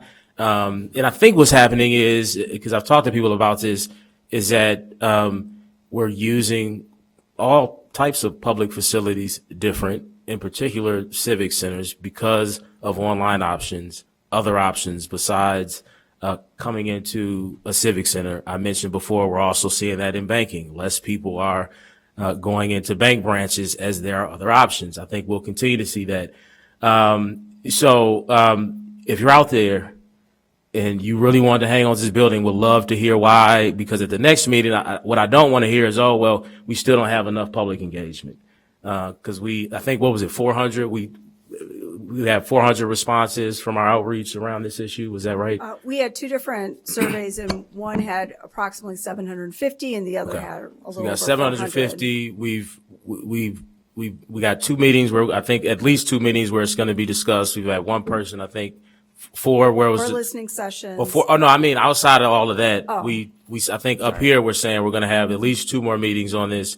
We had one public commenter today, and I'm not trying to discount your feedback, but, again, front page this so that hopefully by the next meeting, we can really move forward. Because again, to me, that's the only reason why 909 doesn't make sense. That if we're hanging on to both, we need to put this back on the tax rolls, and then, as Councilman Nieuwsma mentioned, start to work on figuring out what the long-term kind of permanent place is going to be for the Civic Center. TIF came up, and so I just want to say that we had a really successful TIF revenue sharing negotiation with the school districts already. The Truly property is a significant portion of that is going to the schools. And I want to say, Paul, correct me if I'm wrong, but written into that agreement was a commitment to have a good faith negotiation if the Civic Center was ever sold. And so that's already written in there, I believe, unless my memory is not serving me. And so that negotiation will happen. And so I think this will have an impact not only on the Fifth Ward, which, as I've always said, for whatever reason we're talking about TIF, we make it seem like we're making investments outside of the city. The folks that live within the TIF boundary are from Evanston, live in Evanston, attend District 65 schools. I think you can look at the low enrollment in District 65, which may suggest that people are not here. They've been displaced. And so if we care about our diversity, as we've said, and we care about keeping the character of the community in that way, this is the most direct way to help people continue to stay here so that they can attend to District 65 schools, right? So it's the same group of people. But we will have that negotiation. And so in addition to the money being directed to fund all the various things that are codified in the TIF ordinance, there will also, I believe, be a TIF revenue sharing agreement so that a portion of the funds goes back to our school districts. And that's all. Thank you. Councilmember Kelly. Thank you. So my biggest concern is that we're acting in a fiscally responsible way. I do love the building, but my concern is more about that. So can you give us the numbers if we were to break our lease? I think it's at 8 years. Is it at 8 with a $9 million break? Like what that total cost is, taking into account it's about 3% increase every year on the Cook County taxes, which we're paying. What that total amount will be, and also what the total amount will be that we'll pay, keeping it, so that compounds at 3%. What we'll pay after 15 years. I think we have to know that as renters and, really ask ourselves, do we want to be renters? So obviously buying a whole new building or building a new one is incredibly exorbitantly expensive. So we need those numbers to really make an informed decision to know the full cost of that 8 year with that, I think it's about $8.8 million, and then also the full cost of staying there 15 years. There is the lease at 909 Davis is a 15-year lease with a 7-year opt-out clause. I have not, so I've compared two options. I think the council and other members of the council have been very clear, like we don't have the full cost of all the options to move downtown. If we were to break the lease at 7 years, take that option, move out, there's an $8 million cost, which is paying back some of the credits that we've received to help improve the space, as well as we have had 16 months of rent forgiveness following the lease signing. So that rent forgiveness continues into 2026. And so that's basically just the payback of those, not all of it, but a portion of those items that hasn't been totally resolved through proration. I'm sorry, can you say the next question? Yeah, so I think we need total numbers here because right now we own the building, right? So we need to know the total cost of breaking, I think it's $8.8 million to break the lease at 7 years. It's like, so what will it cost the city to be there with the 3% increase every year in the taxes that we'll be paying, and then to break it at that point? And then also, what will it cost us at 15 years? What will we have paid total? I think we really need to have those numbers to make informed decisions. So when you look at the 20-year life cycle cost that was put together, obviously the lease is 15 years. And so an assumption was made that the lease would continue at the same pricing. And when we did that 20-year life cycle cost, we didn't take into account rent forgiveness. Actually, the first year of that is assumes 2026, which has a little bit of rent forgiveness. But we're really trying as much as possible to just compare apples to apples. So there is a rental cost, which by contract is escalated at 2.5% per year, and that's just carried out to 20 years, so there is an assumption there. There is an O&M cost that's escalated at 3% per year. It is based on what the O&M cost is currently and escalated through the 3% and includes whatever property tax we might pay is included in that share of O&M. So per your comment about the property tax being escalated at 3% per year, that is like right in there in the O&M cost that's included. And so that life cycle cost includes as if this went for 20 years. If at the end of 15 years we choose to stay renting, they may change the rental rate. I can't really project how that's going to be in 15 years. But it's unusual for there to be like a fixed cost payment that we would have to owe them at the end of the lease. If we wanted to join in renewing another lease, we typically would not pay them for that other than just our rent. Usually there is, similar to when we signed this lease, there's a tenant improvement allowance, and you actually get some money or some rent forgiveness when you sign a lease. And then when you look at the 50-year program, it's just assuming those same numbers out in infinity. And if anybody would like to suggest an appropriate, like, oh, I think in 20 years, this is what's going to happen to rent, I'm happy to run that analysis. But without that information, I just estimated it. I would like to see the total, and I think the residents need to see the total amount, the estimate at 7 years with breaking it with that $8.8 million severance cost, and then what it will cost since we signed a 15-year lease, which, as everyone knows, I don't think was a very good idea. We didn't need to do that, but we've done it. So we need to see those full costs in order to really compare and see what this means for us.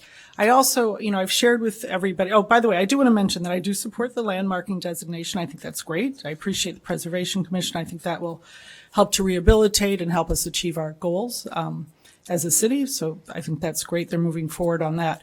I did have, this firm that came through Redmond with, this is a firm that's, does this all the time. They do,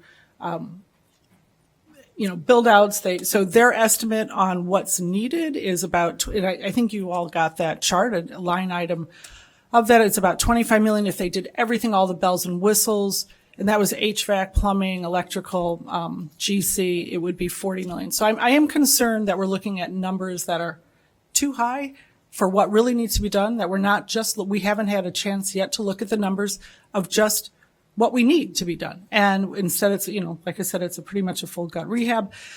That's not necessary. So I don't think we're really financially having the opportunity to look at what the cost is involved. And I think we need to look at costs. And I don't think we have all that. We need to see, again, what I asked for before. We need those total numbers to see how much this is going to cost us. Do we really want to be renters now? There's a reason most cities don't do that. I don't think it's cost effective. I'm having a hard time believing that this is cost effective, but I think we have yet to get those numbers. So I would ask at next meeting. So when you look at what it says to lease 909 Davis at City Hall on this table, that $28.8 million is the rent escalated out to if it continued 5 years beyond our actual rental period. And the O&M costs are the O&M costs if they were continued 5 years beyond our expected O&M or rental period. And that gives you a cost of $63 million. So those numbers are there.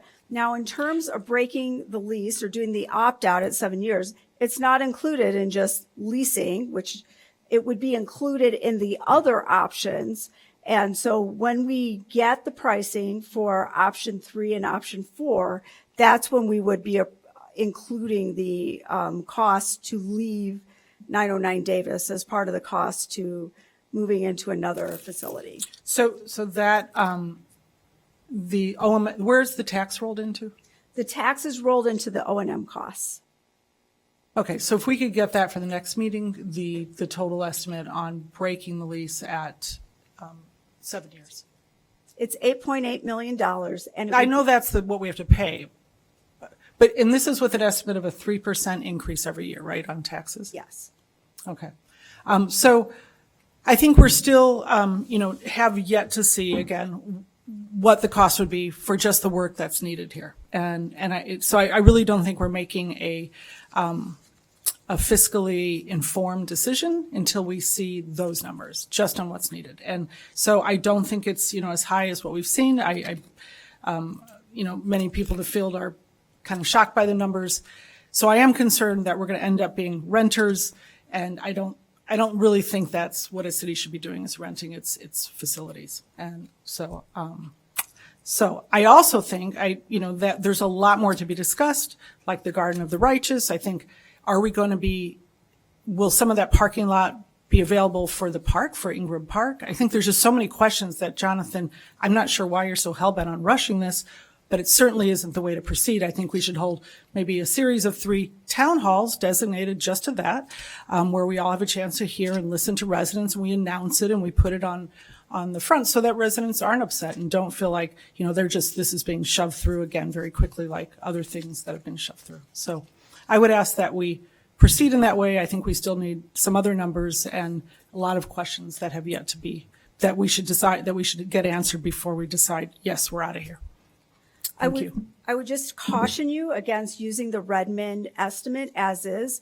My understanding is a team of people that did not really talk with city staff and really only looked at the public hallways, and maybe Grumman-Buckus report, which is from 2018 and is somewhat outdated. So, but we have had 3 consultants over 23 years who priced the renovations for this building. They all are coming in at more than the 27 or the 40 million or whatever numbers that we're using. And so our AECOM estimate, I can speak to personally just because I was more involved in that. I wasn't involved in the other 2. They did a very thorough look, examining building plans from the original construction, looking at our building codes and doing inspections of our mechanical systems, really taking into account ADA and a lot of other things that is the challenge that is driving up the price. Also, I did do a cursory investigation into Redmond. They don't seem like they do a lot of government work, and we do have some fairly specific procurement rules that drive pricing that's a little different from the open market for just normal interior renovations for commercial. Thank you. But again, it included redoing this. This space is fine. It included every single bathroom. Some of those bathrooms upstairs are beautiful. They weren't done that long ago. Every single inch. It was a gut rehab. We don't need a gut rehab of this building. Also, what wasn't presented to us in terms of financials, that should absolutely be is rental of the space we don't use. If we only need 50,000 square feet, or I think it's actually probably less given the amount of, at-home work, we should also be that should be something that's on the table. So if we rented this, I think this would be a wonderful place to have daycare for staff. We had that at Evanston Township High School. We paid for it. Community members paid for it. Made it really attractive to come and work here. There's green space outdoors. So I think also what we could gain in terms of rental, that should be put on the table too. So I think there's a lot of numbers we haven't seen. I know there's momentum here. Everybody wants to just do this. I don't think we have sufficient financial numbers in front of us. I think this is not fiscally sound. So thank you. Councilmember Reed, followed by Wynn. Thank you. Actually, I'd love to defer to my colleague who's been here for 20 plus years before I go.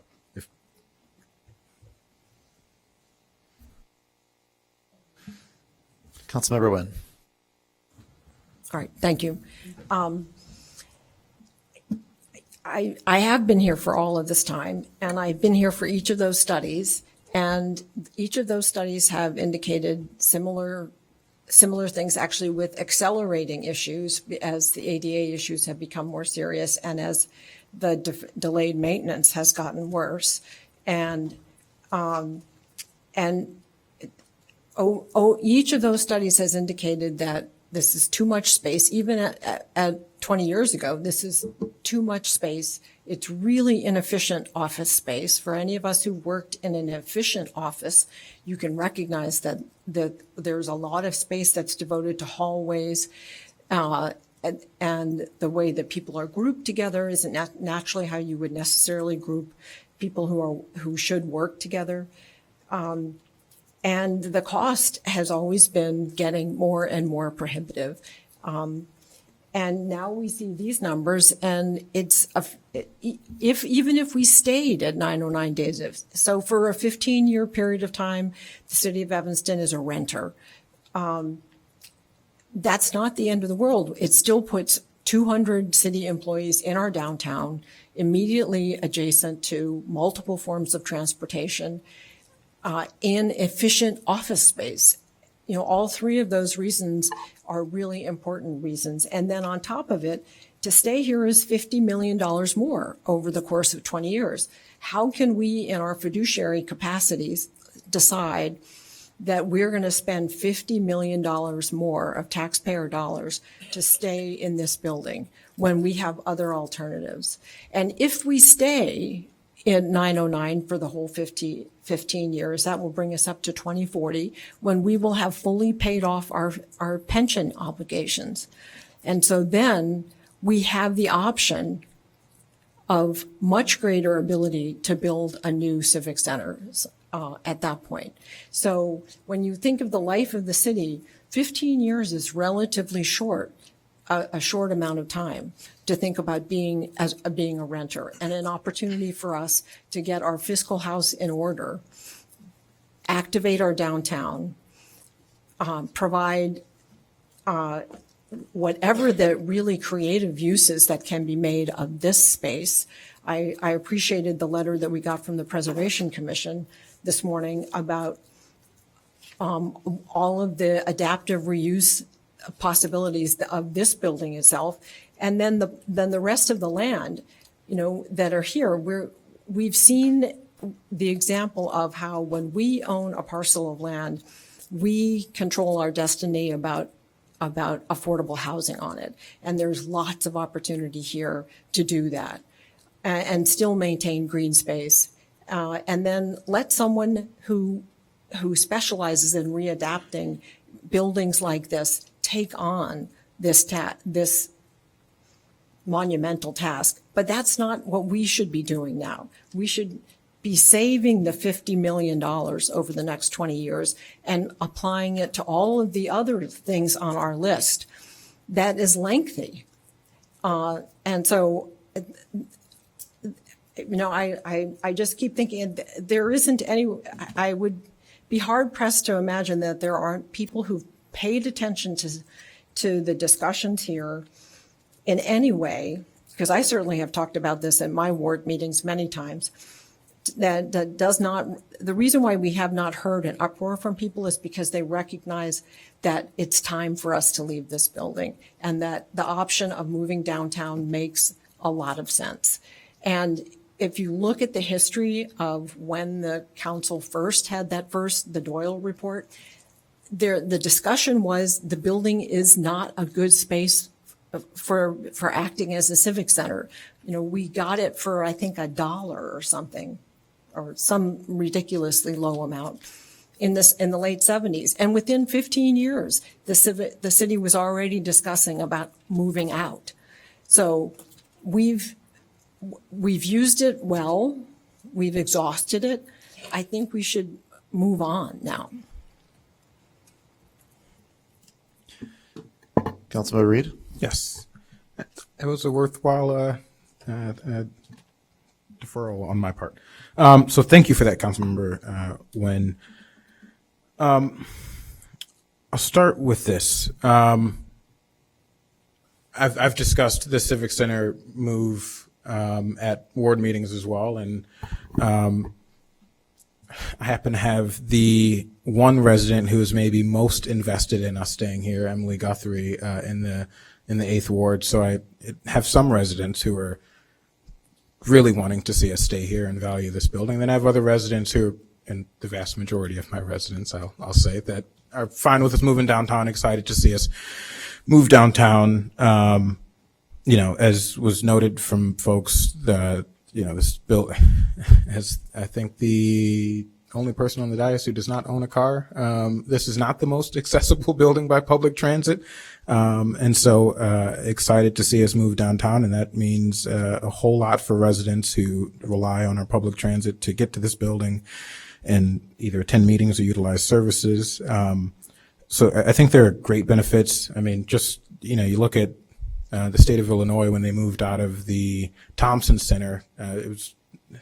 This is much more efficient than the Thompson Center, but you have, that was an inefficient space, and this space is inefficient as well. As the former clerk, I can tell you, while I loved the clerk's office, it was way too big for what the operations that went on down there, and not an efficient use of space there. So I do see a lot of benefit in us moving into another building.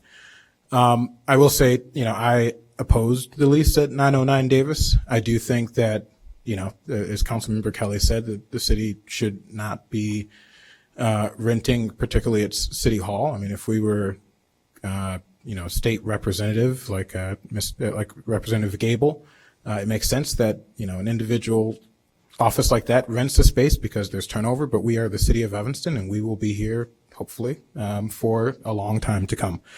And so I do want to, and so I don't really want to rehash the lease because that's over, but I do have some questions on the cost here that are laid out here. So, and forgive me, I stepped out of the room for 2 seconds, but O&M costs are operations and management. What is O&M? Operations and maintenance. Maintenance. Okay. Yeah. That's okay. So we're looking at, you're saying over 20 years, the lease at 909 Davis, the total cost will be $63 million between operation and maintenance and the actual lease. Yes. It's quite expensive. That building recently sold in 2022, 21. Is that correct? That is Paul's on that question. 27. It sold in 2023 for. Let me look that up. Okay. It was fairly recently. I'll say that it sold just a few years ago for under $28 million, right at or under $28 million. And so my concern with this is that we could have just bought that building and owned the building and received rent from the other tenants and not paid and had an asset that we could sell in 20 years if we so chose. And that's my concern. When we look at the 909 Davis lease, and we use this as a cost, I mean, yeah, we'll sink $63 million into it. And if we were to stay here, we'd have to pay $115.8 million is what I'm seeing up on the chart. But at the end of the day, we'd still have an asset that we could sell, and that would benefit the taxpayers. And at the end of this 20-year lease, we've just given someone 63 or at least $28 million, and we get nothing for it. So that is my concern. That does not change the fact that we should leave this building, but I think that I'm curious, because I think this is relevant to our discussion here about leaving this building. If we were to opt out at the 7-year mark, 7-year mark, I don't know if I heard an answer. I think Councilmember Kelly was trying There's an $8.8 million What would the total cost be? Where would the city be at that point? So if we were to opt out in 8 years with the $8 million cost plus, the operation and maintenance and the rent, do you know where we would be? I can certainly provide that information, but I don't have that exact calculation right now. That would be helpful for me as we move forward in the discussion, because I think, knowing whether or not it's more feasible to leave in 8 years than in 15 years. I wish we just weren't in the predicament in the first place, but I think we do need to explore that, because I think that'll set the pace of, do we want to move quickly to okay, my time is up. I'll wrap up here in 30 seconds, but do we want to move faster than 15 years or 20 years, especially, to get a new building? I understand Councilmember Nguyen made a really good point about, we'd pay off our pension costs, but when we sink $63 million into a property, we have no assets, and then we still have to purchase a new building to stay there, then instead of $115 million, maybe we're talking about, 150 or, more. Who knows what the cost could be? So that's my concern. I think we're going down the wrong route. And before I wrap up, if I can just ask, exactly what direction are you looking for from council today? No direction unless there's a draft resolution that's provided. If you would like that resolution to say something other than the draft says, Okay. we're not really looking for direction. This was set up so that this is a discussion and staff's just answering questions. Okay. Well, I guess bottom line, and I'll close here, that it makes sense for us to leave the Civic Center. I think we need to, I'm sorry? As a point of information. Sure. What you just said is what's being discussed tonight. Correct. Where we're going to end up long-term indefinitely, not on the agenda tonight. All right. Councilmember Reed barely has the floor. Yeah, I'm done. Thank you. Councilmember Ravel.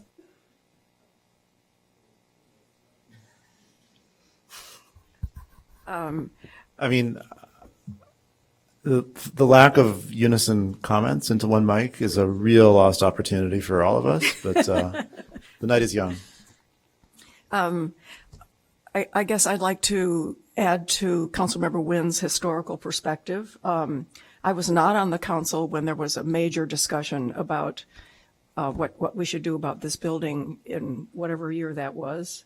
And I was a strong advocate for staying in the building, the whole, environmental sustainability argument that the existing building is the more sustainable option. The building exists and let's not demolish it, and that whole argument. Since then, obviously, I've come onto the council. I've been on a number of walkthroughs with staff, and I've also been, we've had a number of discussions about the challenges of working in this building. One thing that's not been mentioned and that was not in the proposal or analysis presented by John Kennedy, when we did the major tour of the building most recently, I was really struck by the fire safety concerns, and that would, the big open stairwell that we have, and I mean, we would be talking a major, substantial renovation to address that fire safety issue. So I've also been hearing about, for staff, the air quality in the building needs serious, amending. And then just, it is hard to imagine that just a minor, modest renovation could address the fact that we've got these big, wide hallways that really aren't a useful way to have the space used for our office buildings. So I have shifted from being a stay here, fix it up because it's the most sustainable alternative to, very strong supporter of our leaving the building, looking for an option downtown, and then thinking about some of the really exciting uses that could happen on this property if we were to sell it to, let's say, somebody who would develop it for affordable housing. I think the example of our South Boulevard property, where the city controlled the parking lot and was able to make sure that what we are getting there is a really wonderful affordable housing project and super green, complying with all of our important green building codes. So I think being able to have that kind of input into what happens to this property to meet a number of other goals, I think would be another real plus to our actually deciding to leave this building. Councilmember Hadakaris. So I will speak as one of the most junior members of council, and I would say within the first couple of weeks of being appointed, interim city manager Gendersky had staff give me a tour of this place, and I remember being very shocked at the state of things. I mean, from the outside, and when you're not working here, it looks great. And one of my most vivid memories is during our city manager search, sitting here while it was pouring outside and watching staff roll a trash can to the outside room because water was coming through the ceiling. and just thinking like, wow, I cannot wait till we get out of here because this is like a ticking time bomb. So I'm very much in favor of our move downtown. I think the harsh financial reality is that when you don't have money to buy, you have to rent. I mean, there's a lot of people who have to rent, and there's no shame in that. And it does, I think Councilmember Nguyen gave a really good explanation of, why we need to do that. And I think I'm ready for the next step. And, I was really pleased when I read the Preservation Committee's letter that, most everyone in town looks at this property as like, this is a very neat historic property that could be put to like amazing use. And I'm sure there are many people who have many great ideas, and I'm really looking forward to kind of hearing those and seeing where we go in the next steps. At this time, no one is requesting to speak for a first time, so we go back for second opportunity. Councilmember Nieuwsma with 1.5 minutes left. Thank you, Mr. Mayor. Getting back to what Councilmember Sufferton initially asked about the HBO ordinance, I think actually what would be more relevant or equally relevant, if not more so, it would be the new stretch code, which we adopted. This building would have to be got rehabbed. The new or whatever the building code is at the time would have more relevance to that renovation than the HBO. I also want to talk about the referendum because that's often cited as a reason that we should stay here.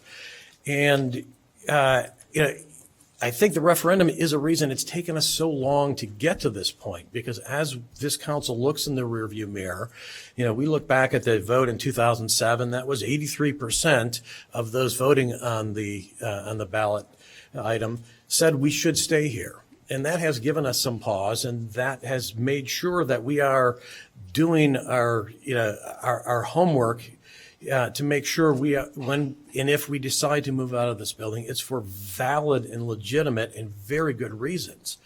Because the 4,970 people who voted to stay, deserve that, deserve nothing less than a fully informed decision. I also want to point out that on the same ballot in April of 2007 was another referendum that said, hey, should we raise the money to renovate this building? And I think $30 million was the number in that initiative. That initiative received a no vote from the community. And in fact, the number of voters who even decided to weigh in on that question on both sides was less than the number of voters that voted to stay here. So we have to, acknowledge that even as far back as 2007, there was not a strong support amongst the community of investing the money in this facility that is needed to stay here. And now here we are, almost 18 years later, 20% of the population of Evanston wasn't even born when that referendum was voted on. Times have changed. Remote work is now a thing. Our needs are even more different now, pointing in a different direction. And I'm glad that Councilmember Kelly acknowledges that it's the financial responsibility that really should be driving this decision. And we agree on that. I look at these numbers right here, and I also want to point out that these numbers don't reflect the sale value of this facility. So, I'm correct? verifying, yes. It does not reflect the sale value of this facility. Right, and so if we're looking at the 90.1 versus 42.9, let's just say that's a $50 million difference. It would actually be a $58 million difference if we can get $8 million out of this, out of this facility. And I think that 42.9 is a fairly firm number. That's based on, legal agreements with escalators that are predetermined. 42.9 is a firm number. 90.1, there's a margin of error in that number. I would certainly concede that that number could be less, it could be more. If we have learned nothing on this council over the last few years, let's remember that whenever we renovate a building, costs always go up. They never go down. Let's look at the Ecology Center, which we just approved some contract amendments to, because once you open up the wall, you find stuff that you did not expect. Same thing happened at the Bent Park Fieldhouse. And to suggest that a contractor who may not even have experience with this type of building can give us a firm and fully informed price by walking through the building for even an hour, even 2 hours, is not a number I can in any way be confident or comfortable with. So I think the financial responsible thing to do is to decide that this building is better suited for alternative use. And again, we're not deciding where we're going to be forever. We're going to be at 909 Davis for a while. We still have a lot of discussion yet to follow about how long and if we do leave, where it's going to be to, but it should not be back to this building. That's all. Thank you.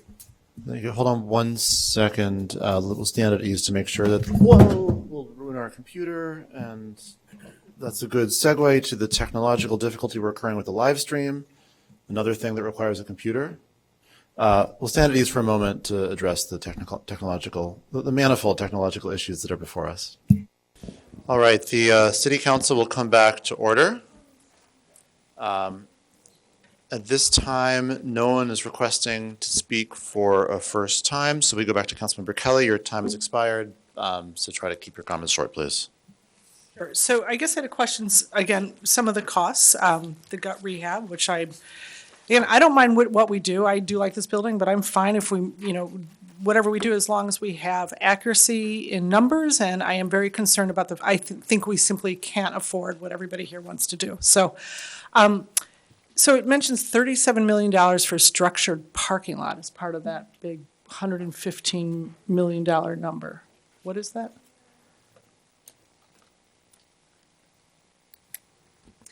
The $115 million does not include any parking. There was an option that was considered as part of the AECOM study to locate the police fire headquarters here, renovate this building, have it be City Hall, use some of our extra space for police and fire, then build an addition onto the building to accommodate the rest of the space that police and fire need, because City Hall needs about 64,000 square feet, police fire needs about 95,000 square feet, and this is a 112,000 square foot building.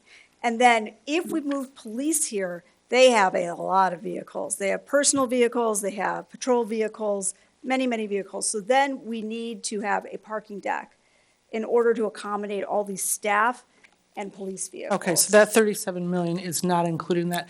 And is that in our packet tonight, the breakdown of the $115 million? That just seems like a crazy high number. That may not really be in the packet, no. But I have done the math, yes. So some of the, I take it back. There is a breakdown that is included in the attachments that show the annual cost. It does not break it down a lot further than rent, operations and maintenance, escalation, but it does show how it adds up over time. So it's based on, I want to say somewhere around $800,000, $850,000 a year in O&M costs. Well, I'm referring to the 115. Yes, so the 115 is if you take our renovation costs, Okay. including some estimated future continuous capital improvement, not a lot, but some, and then you take our operations and maintenance costs at around $800,000 a year-ish, and you escalate that O&M cost by 3% per year, and then you do that every year, and then you add up all the years, you get 115.8. Okay, and the renovation costs those are available? Yes, those are the renovations we've talked about at previous meetings. Right. And is it online or? It's available in previous packets. It's based on escalating AECOM's number, and then they provided an updated flyer in the last packet, I think. So just to reiterate, I'm not comfortable with knowing that this is for a full gut rehab when we don't need the whole building done. In terms of just having the numbers and being fiscally clear on what we're doing here, and also the potential of renting, of getting money from renting parts of this building, and then we own the building, and at the end of 15 or 20 years, we're not looking to rent yet another year. We own it. We're in the building. So I'm not comfortable with moving forward renting without having a direction. I also think when we did this, when the vote was taken for this 15-year lease, the idea was that it was just going to be short-term. We kept saying it's short-term because we just need a few years to decide what we're going to do, whether we're going to build a new one, whether we're going to buy a new building, and that was supposed to be the idea, that we were going to decide on what we do. We weren't just going to say, okay, we're moving and we'll just see where we end up. Like, we were going to actually make a plan, not move, and then, that was the idea, not make a decision to leave the building until we actually had a plan. And right now I hear we're just going to go and we have 15 years and we'll just see where that leads. I don't think that's the way to operate as a public body. So I think we need time to actually decide exactly how we plan to proceed and not just shoot in the dark like this. So I think that's all. Thank you. I did want to point out, we did run a 50-year analysis. You'll have to, now this won't work. And we did look at the longer-term costs of continuing to own the building versus continuing to rent. But in any case, I think the decision tonight or next meeting is not about we could still just rent for a short period. We're not precluding that as an option. We're just getting additional information still. Thank you very much. That concludes the discussion and brings us to the consent agenda. Councilmember Nieuwsma, do you have a motion relative to item A2? Mr. Mayor, I move item A2, approval of BMO Harris Amazon credit card activity for the period ending December 26th in the amount of $21,526.14. Second. Councilmember Nieuwsma moves approval of BMO Harris Amazon credit card activity. Councilmember Harris seconds. Would the clerk please take the roll? Councilmember Nieuwsma. Aye. Councilmember Burns. Aye. Councilmember Sufferton. Abstain. Councilmember Ravel. Aye. Councilmember Reed. Aye. Councilmember Hadakaris. Aye. Councilmember Kelly. Aye. Councilmember Harris. Aye. Councilmember Nguyen, sorry. With 8 voting in favor, none voting against, and 1 abstention, the motion carries and the activity is approved. Now on item A3, Councilmember Nieuwsma, do you have a motion? Mr. Mayor, I move approval of contract award to Propviser for putting assets to work, innovative finance, and asset concession grant implementation services in the not-to-exceed amount of $900,000. And this was passed to City Council from the AP&W Committee with a neutral recommendation. Second. Councilmember Nieuwsma moves approval of this just described contract award. Councilmember Hadakaris seconds. Is there any discussion? Councilmember Kelly. So I can't support this, $900,000 for this consultant. We just got done, I think we have a lot of experts. We have a land use commission, we have preservation commission, we have plenty of experts. I think we could have a task force on this. I think this is just a really reckless way to spend our tax dollars. We just got done with an inappropriate and inadequate consultant for our, $750,000 for a consultant that didn't know our city well, that showed no understanding of our city with the proposed Envision Evanston. I don't think this is the way to proceed in looking at how to sell our assets. I think we have plenty of people right here in town, and we could put together a task force of people who care and know our city. So I can't support this. Would the clerk please take the roll? Councilmember Nieuwsma. Aye. Councilmember Burns. Aye. Councilmember Sufferton. Councilmember Ravel. Aye. Councilmember Reed. Councilmember Reed. Aye. Councilmember Hadakaris. Aye. Councilmember Kelly. No. Councilmember Harris. Aye. Councilmember Nguyen.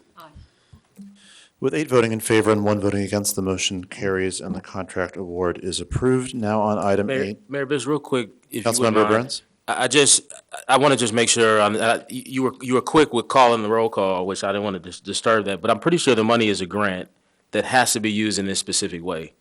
Is that not the case? Because Certainly my understanding. I think it is just inappropriate when we're constantly just blowing the whistle, trying to freak people out in Evanston. My God.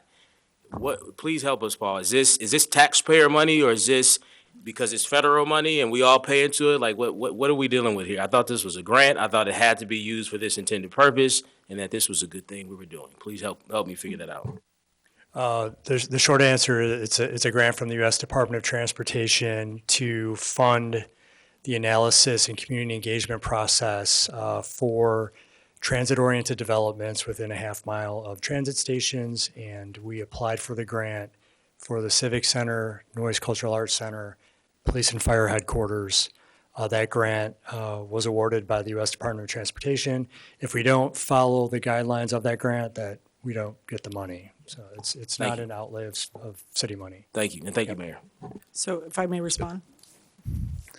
So Councilmember it is taxpayer money, and I do think that we do have the experts right here that know our city, and I don't want to see us going off in another misguided direction because we're bringing consultants from outside to decide which of our public assets we should be selling. It's $900,000 of taxpayer dollars.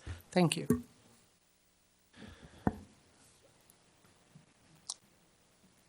On item A9, Councilmember Nieuwsma, do you have a motion?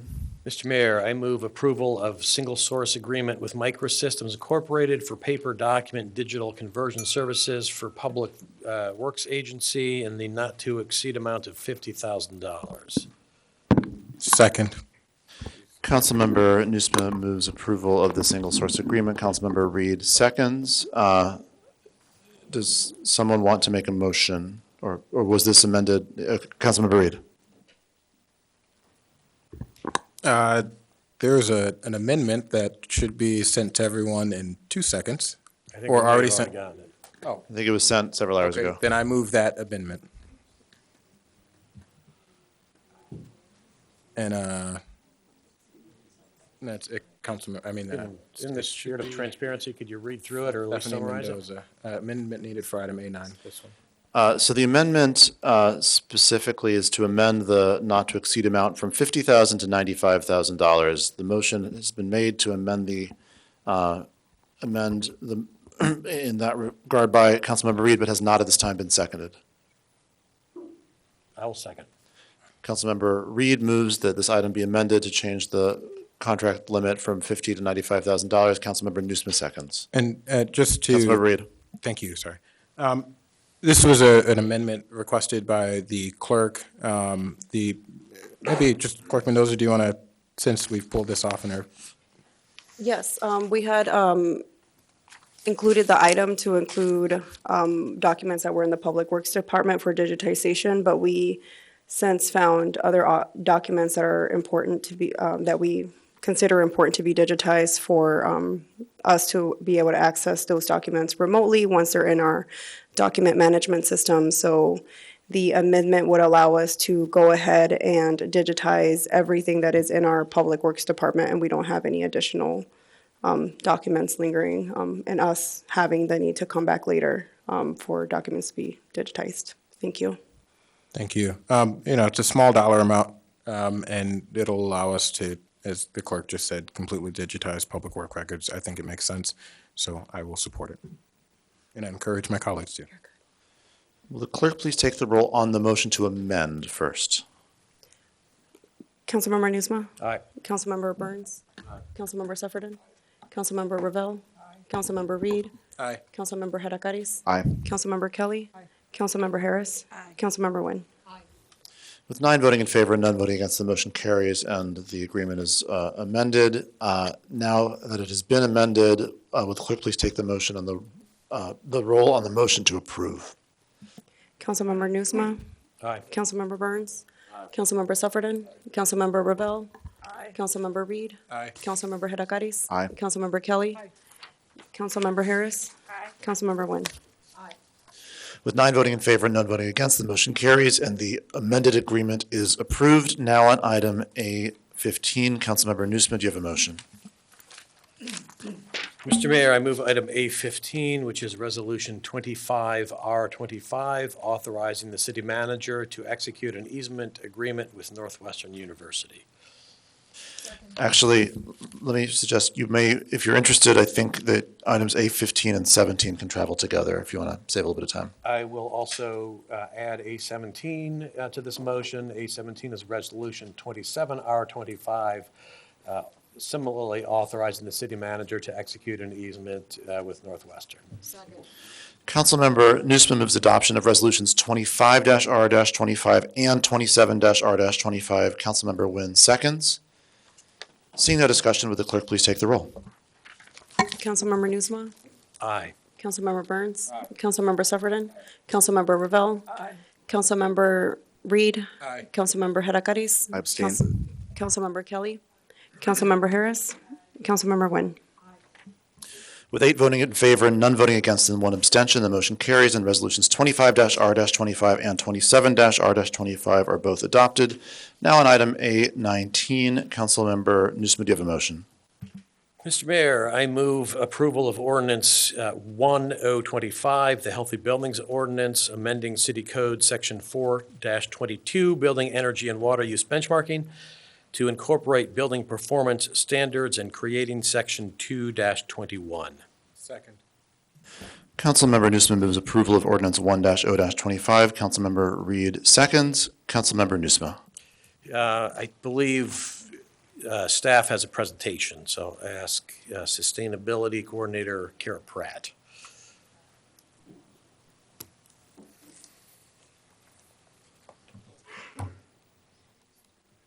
Good evening. My name is Kara Pratt. I'm the city's Sustainability and Resilience Manager.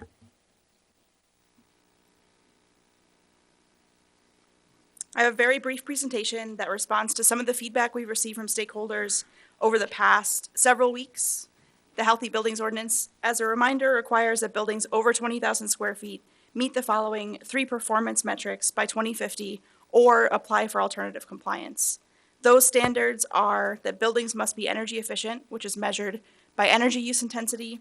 They must eliminate on-site and district system emissions, and they must solely procure renewable electricity either on-site or off-site through credits. If interim or final performance standards cannot be met, property owners can apply for alternative compliance, a process that will be informed during the ordinance rulemaking phase by 2 new expert public bodies. Now let's walk through what this might look like for the owner of a covered property. First, in yellow, will the property meet the interim or final performance standard? If the answer is yes, that's great. The property is in compliance. If the answer is no, and there are technical, financial, or other barriers, the owner can submit for alternative compliance, which would then be reviewed and approved, and the property owner, again, would be in compliance. If the answer is no, the property won't meet the standard, and there's no desire to be in compliance with the ordinance, then the owner would pay a penalty.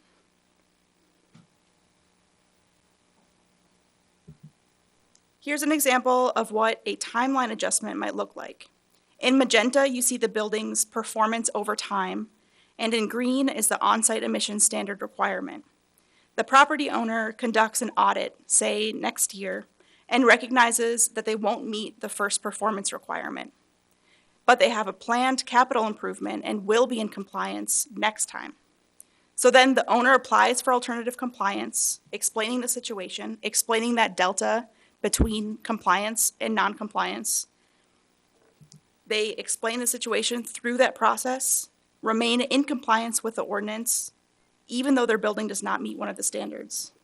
And then later on, they align, those magenta and green lines align. Let's now revisit those 3 performance standards and highlight some of the feedback we've heard. These are all very thoughtful questions. We've heard a lot of feedback that staff has responded to. Some questions that have emerged are questions of how efficient a building must be. What is the baseline? Will buildings get credit for all of the work that they've already done leading up to this point in time? Also, how would a building owner who's new to this even approach eliminating their on-site emissions? The upfront costs are very high. Could a property manager make a payment in lieu of physical building upgrades? And then on renewable electricity, is this just a requirement for rooftop solar? For a multifamily building, how would the property manager coordinate their tenants' electricity contracts to ensure compliance? All, again, very complicated questions and stakeholder feedback that we've received over the past several months. And all of those technical questions will be answered through the rulemaking process.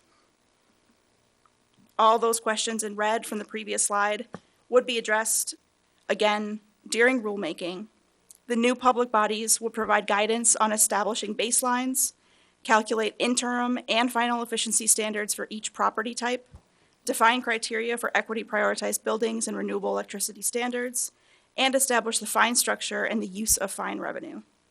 Also, pertaining to alternative compliance, some decisions include the degree to which a property owner could pursue carbon offsets, credits, or payments in lieu to a local revolving decarbonization fund to achieve net zero instead of zero on-site emissions, and the criteria for compliance timeline adjustments. So all of these questions, all these determinations would be made with these new public bodies, sort of a checklist of all of the different decisions that they would have to make in a public and transparent process. Now, let me paint the picture for implementation immediately after passage.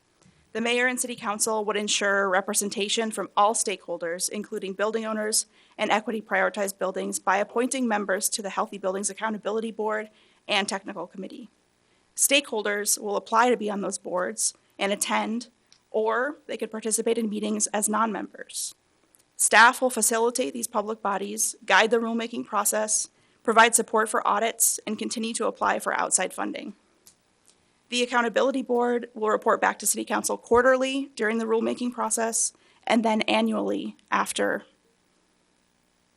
And then on the right side, after rulemaking, City Council will vote to approve the established rules or otherwise revise the ordinance.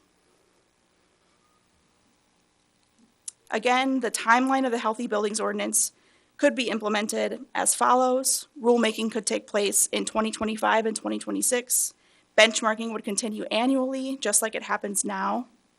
Interim standards would be set every 5 years. Those are those blue dots. Until the final standard, that standard in green, is met.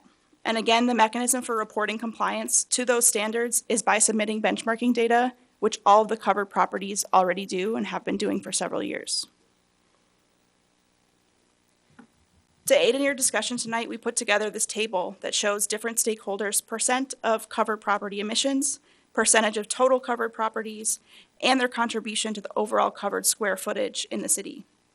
Our partners at IMT also use geocoding and census data to determine that none of the covered properties are in extremely low income census tracts, which is defined by incomes that fall below 30% of the AMI. 26 of the covered properties are in areas with 50% of AMI, that's area median income, and 100 properties are in 80% of AMI. This information could be used in further refining the criteria for establishing the equity prioritized buildings list to ensure that we are meeting stakeholders where they are and understanding their unique circumstances. Now, in this final slide is a case study by Elevate, our partner on the Evanston Green Homes pilot, which shows the experience of a 24-unit historic multifamily building in Madison that achieved a 92% reduction of on-site emissions and a 49% reduction in energy use while adding air conditioning and improving indoor air quality. With incentives, this was achieved for $79 per unit per month over 25 years. We're fortunate to have already fostered these partnerships with the experts on this work locally. Now we look forward to answering any questions that you have. Thank you. Councilmember Nieuwsma, the floor is yours. Yeah, thank you, Mr. Mayor. I appreciate all of the work that staff has put into this, and I appreciate all the stakeholder engagement that has happened since this was last before us 2 weeks ago. I know that several of my colleagues on the council have really taken a deep dive and are hopefully getting increasingly comfortable with passing this. I am ready to pass this as is tonight. I believe that we are being consistent with what previous councils have said with regards to our commitment to climate action in Evanston.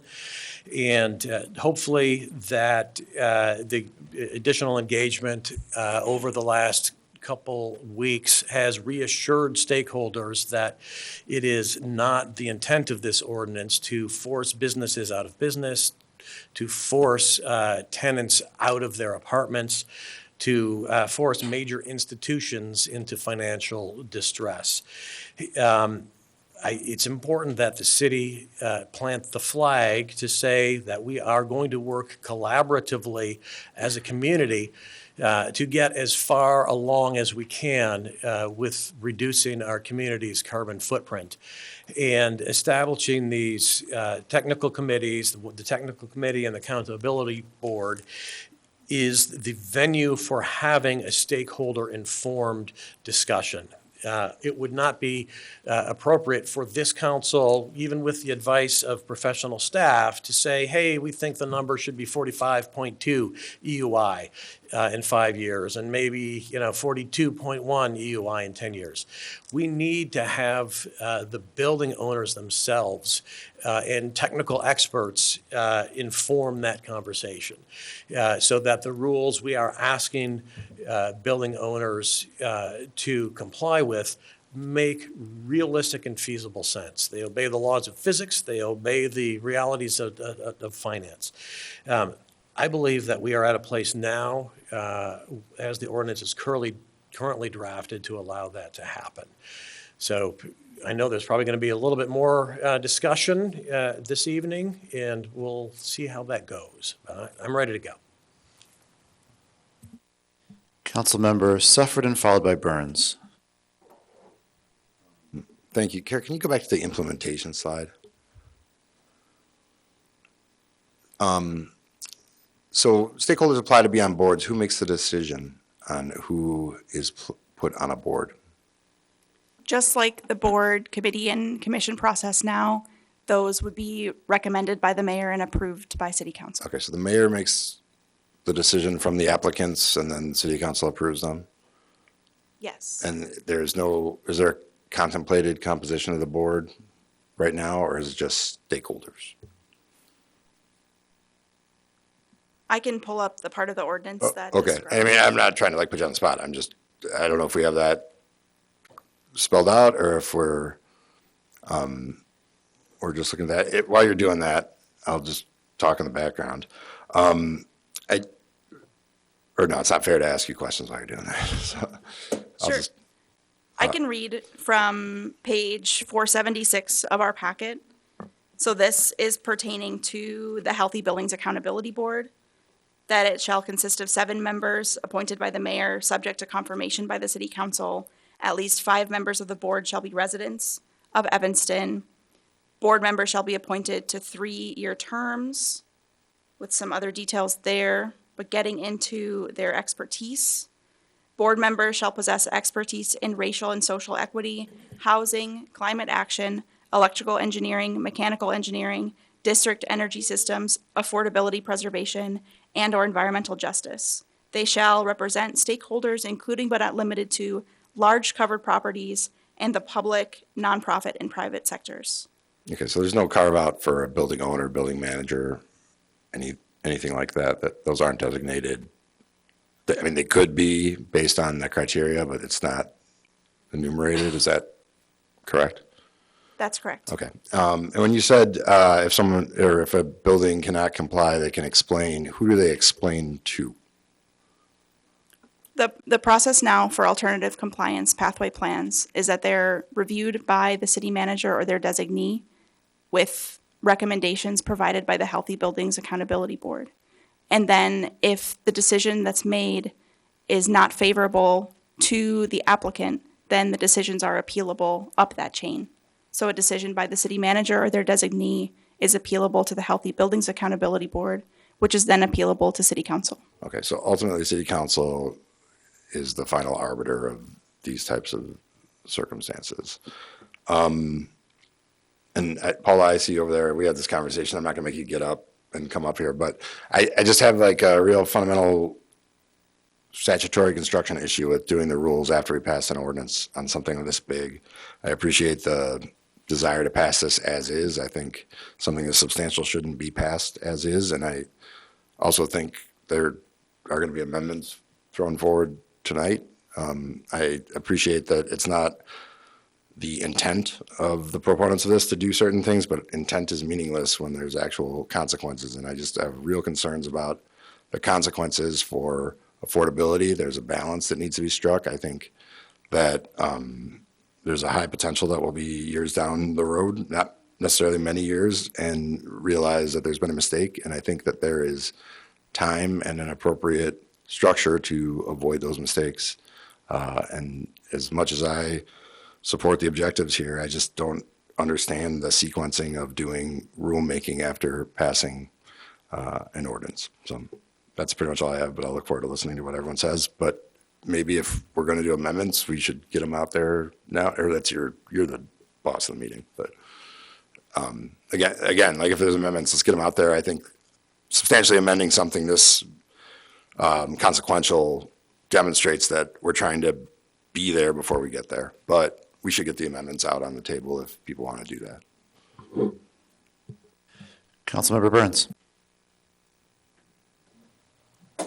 Yeah, and Councilmember Nieuwsma just told me that some of the sections for the amendments I'm going to go through remove maybe full sections, and so I'll need some support from Corporation Counsel if there's interest in passing these to figure out where everything goes. But let me start off by just saying I've taken quite a bit of time over the last several days now to kind of properly educate myself about it, in the areas where I had either concerns or outstanding questions, and had opportunity to meet with several other groups that are informing this process, whether that be formally or informally. I think it's mostly informally.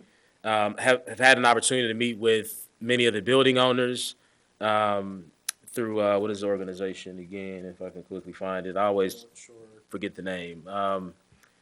The North Neighborhood Buildings Owners Alliance. So I had an opportunity to speak with them, speaking with representatives from Northwestern. Joel Freeman, I don't think he'll mind me saying his name, was kind enough to join a meeting that I scheduled with Pastor Scott of Ebenezer AME Church, who they also own and manage 2 senior facilities in the 5th Ward. Joe joined me in a meeting to better understand what type of system they have and to talk through how this ordinance, if passed, would affect them, and talked about alternative compliance and what some of their options would be. He took it a step further and actually toured or did a walkthrough of both facilities, which I know they appreciated, again, to get an even deeper sense of the system. And while I won't speak for Pastor Scott, I'm sure she appreciated, that extra touch. And honestly, I think it's the type of process I think that is envisioned in this plan, right? The ability for experts, Joe Freeman is an engineer, to work with individual building owners to help properly educate them about the ordinance, how it works, how alternative compliance will work, what options they have to reduce, to get to clean energy, both on an interim basis, but also long-term. And although we try to provide that education through this format, that the information that's discussed here it can never get to everyone, right? And so what I found is that while many people have general concerns about the ordinance, they honestly don't know enough, right? They haven't read the fine details of it. And so I would imagine Pastor Scott felt it helpful to really sit down for 45 minutes for the first call, and then probably another hour with an expert to really go through the details. And I'm sure she feels at least more knowledgeable about how it may impact those 2 facilities than she did, reading a quick email from somebody that had concerns about it. And so had other meetings as well. But essentially what I've come up with is, to me, this ordinance is going to it impacts all of us from a climate action standpoint, absolutely. But it is squarely going to impact building owners with properties that are 20,000 square feet and above. They have to have a meaningful seat at the table. I will not vote on this unless they do. It is the only thing that's fair. It can't be token. It has to be meaningful. It's only fair. And so what I propose in one of my amendments to getting at this is that the mayor will appoint 3 members, but then The Neighborhood Building Owners Alliance, that's been around for a decade, has an executive director, has a lobbyist, would also appoint 3 members to the Healthy Buildings Technical Committee. And but they still have to appoint people that have the technical experience that we're looking for. Some of that was mentioned today, but I've added some other language around building science and engineering systems, energy performance modeling and data analysis, sustainable and district energy systems. So they wouldn't necessarily be sending building owners, although they could send a building owner who also has the relevant technical experience, but they would send people. That's important. We're putting everything off to a rulemaking process, right? Trust in the rulemaking process, and yet we haven't we haven't added into this ordinance again a meaningful opportunity for building owners to participate. And I think this is the way to do it. The best example of this that I can show is the CTA board. And I always say, I'm sure if you look back on the conversations that created the CTA board, there was probably a power conversation that happened between Chicago and the state, right? If you look at that board, the state appoints some members and then Chicago appoints some members, right? And I think it's only fair. So I've laid out in an email to everybody the amendments that I would need to see to get behind this. I've talked to Mayor Biss and Councilmember Nieuwsma about it. I've talked to Jack Jordan from an organization, I always forget the name of it, but somebody will help me. Climate Action Evanston, and I've talked to Kira and one of our deputy city managers about it. I feel like these are reasonable additions that in these amendments don't get into the question of whether or not we should do rules first and ordinance last. I'm fine with these amendments doing the ordinance first. But what it does do, again, is give a meaningful seat at the table for, honestly, the only stakeholder group that is going to be directly impacted by this regulatory framework. And if we want them to trust in this process that is yet to happen, if I were one of them, this is the only way that I would feel comfortable that my interest was being properly represented. And so, again, I want to hear from some of the other folks. I have some other amendments that I'm happy to talk through as needed. But again, this is what I would need to see to support this ordinance. Are you moving to make that amendment now or not at this time? It needs to, I think, be cleaned up a little bit from what Councilman Nieuwsma said. I also think Councilmember Reed has his own amendments. But whenever we're ready, I'm happy to make these amendments. So make a motion. At this time, no one's got a light on, so I got nothing to do up here. Councilmember Reed. Jeez. All right. I'm gonna. Did my time start yet? Did you? I'm happy to restart your time, but if you can, the 10 seconds would be great. Okay. I have a number of concerns with this. I generally support this ordinance and may be able to get to yes tonight, maybe not. I certainly would support a version of Councilmember Burns's amendments once they've been cleaned up. I'm going to start with a substantive, what I consider maybe legal concerns with the construction of this ordinance. Can I have staff define what EPBs are? Sure. I will read from the ordinance language. One moment. So EPB is Equity Prioritized Building, which is the definition of which was an amendment before City Council at the last meeting. Okay, on page 466 of the packet, equity prioritized buildings, by definition, are a covered property, including but not limited to a public institution, religious institution, nonprofit organization, affordable housing, or other covered property so designated by the Healthy Buildings Accountability Board as an equity prioritized building. Thank you. And that seems important, right? So what do these equity prioritized buildings, what benefits do they get? The equity prioritized buildings would receive the benefit of the revenue from fines, and also the Healthy Buildings Accountability Board would further refine that equity prioritized buildings list and determine the ways in which they would benefit from this ordinance. So there are potentially other benefits outside of the fine revenue that EPBs could receive? Yes, audits, for example. Okay. And even potentially extensions or waivers of requirements, is that a possibility that EPBs could receive those benefits as well?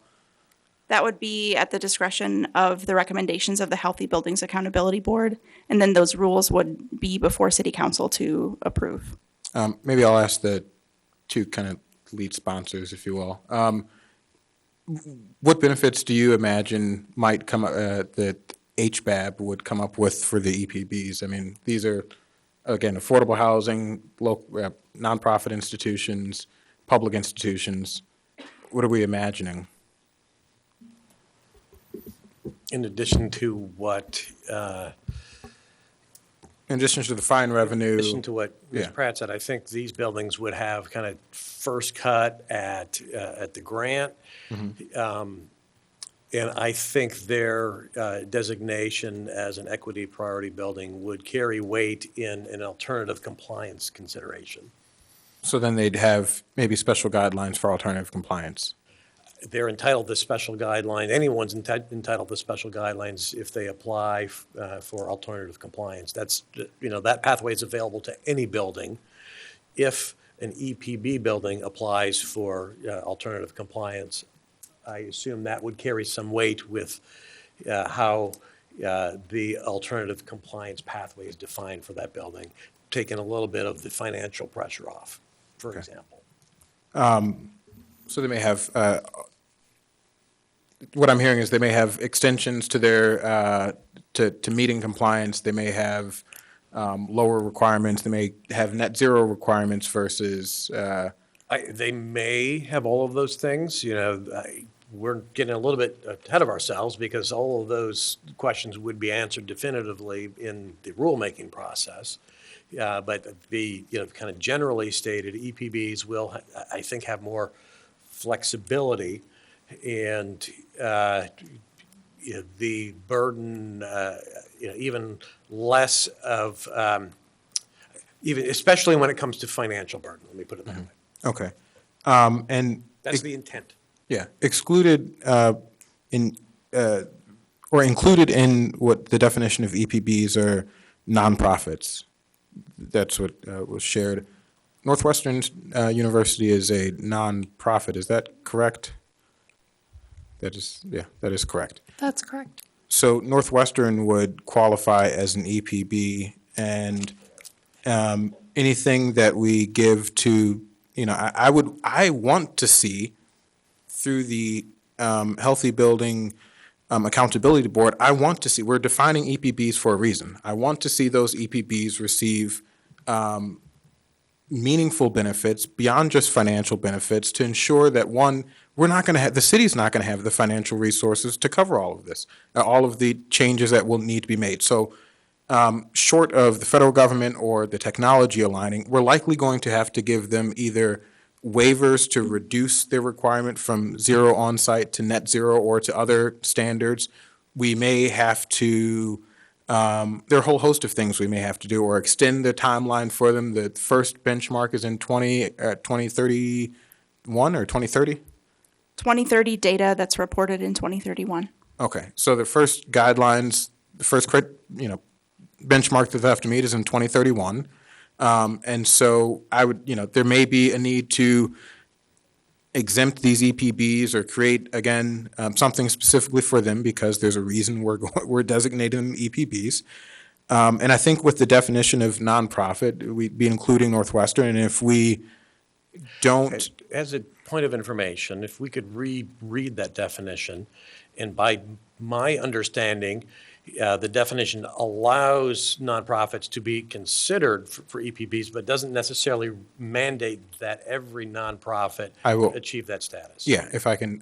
Council Ruggie, are you prepared to look at this? So the ordinance is very clear. It says that It defines what EPBs are, and it says that an EPB is a nonprofit organization. Is that correct? Well, it says that nonprofit organizations can be an EPB No. if designated by the Healthy Buildings no. Accountability Board. Can we have someone read the language out loud again? It says a covered property including but not limited to Including, I think that's the key word. a public institution, religious institution, nonprofit organization, affordable housing, or other covered property so designated by the Healthy Buildings Accountability Board as an equity prioritized building. So I think any of those could be if they're so designated by the Healthy Buildings Accountability Board. No, I think we're reading that wrong. I think it's all of those have to be included, and then the accountability board can name additional properties that aren't, or additional institutions that aren't public institutions, nonprofits, school, whatever else is listed there. But it says that those are including but not limited to. It says including but not limited to. I mean, what does include? I can't, or if the mic is. Sorry. I mean, it sounds like what you might be suggesting is the better language would be something along the lines of equity prioritized buildings may include buildings such as. I think the dispute here is about whether the phrase "so designated by the Healthy Buildings Accountability Board as an equity prioritized building" is a criterion that must be met by any equity prioritized building, or if it's just an additional option beyond those categories already included. We've heard from our corporation counsel. I, as a guy who, as I often say up here, did not go to law school, but bought a book about the LSAT one time and did not read it, also feel like the plain meaning of that sentence is precisely what the corporation counsel said. But if in order to make it extra clear, someone wants to make a very minor semantic amendment, that's fine. But I think you're saying that you wanted to say a certain thing. Everyone else is saying it already says that thing. We don't really have a problem here. I think we do. I think we clearly do. What's the point of information, Clerk Reader? If I can, I mean, Jesus Christ. I know.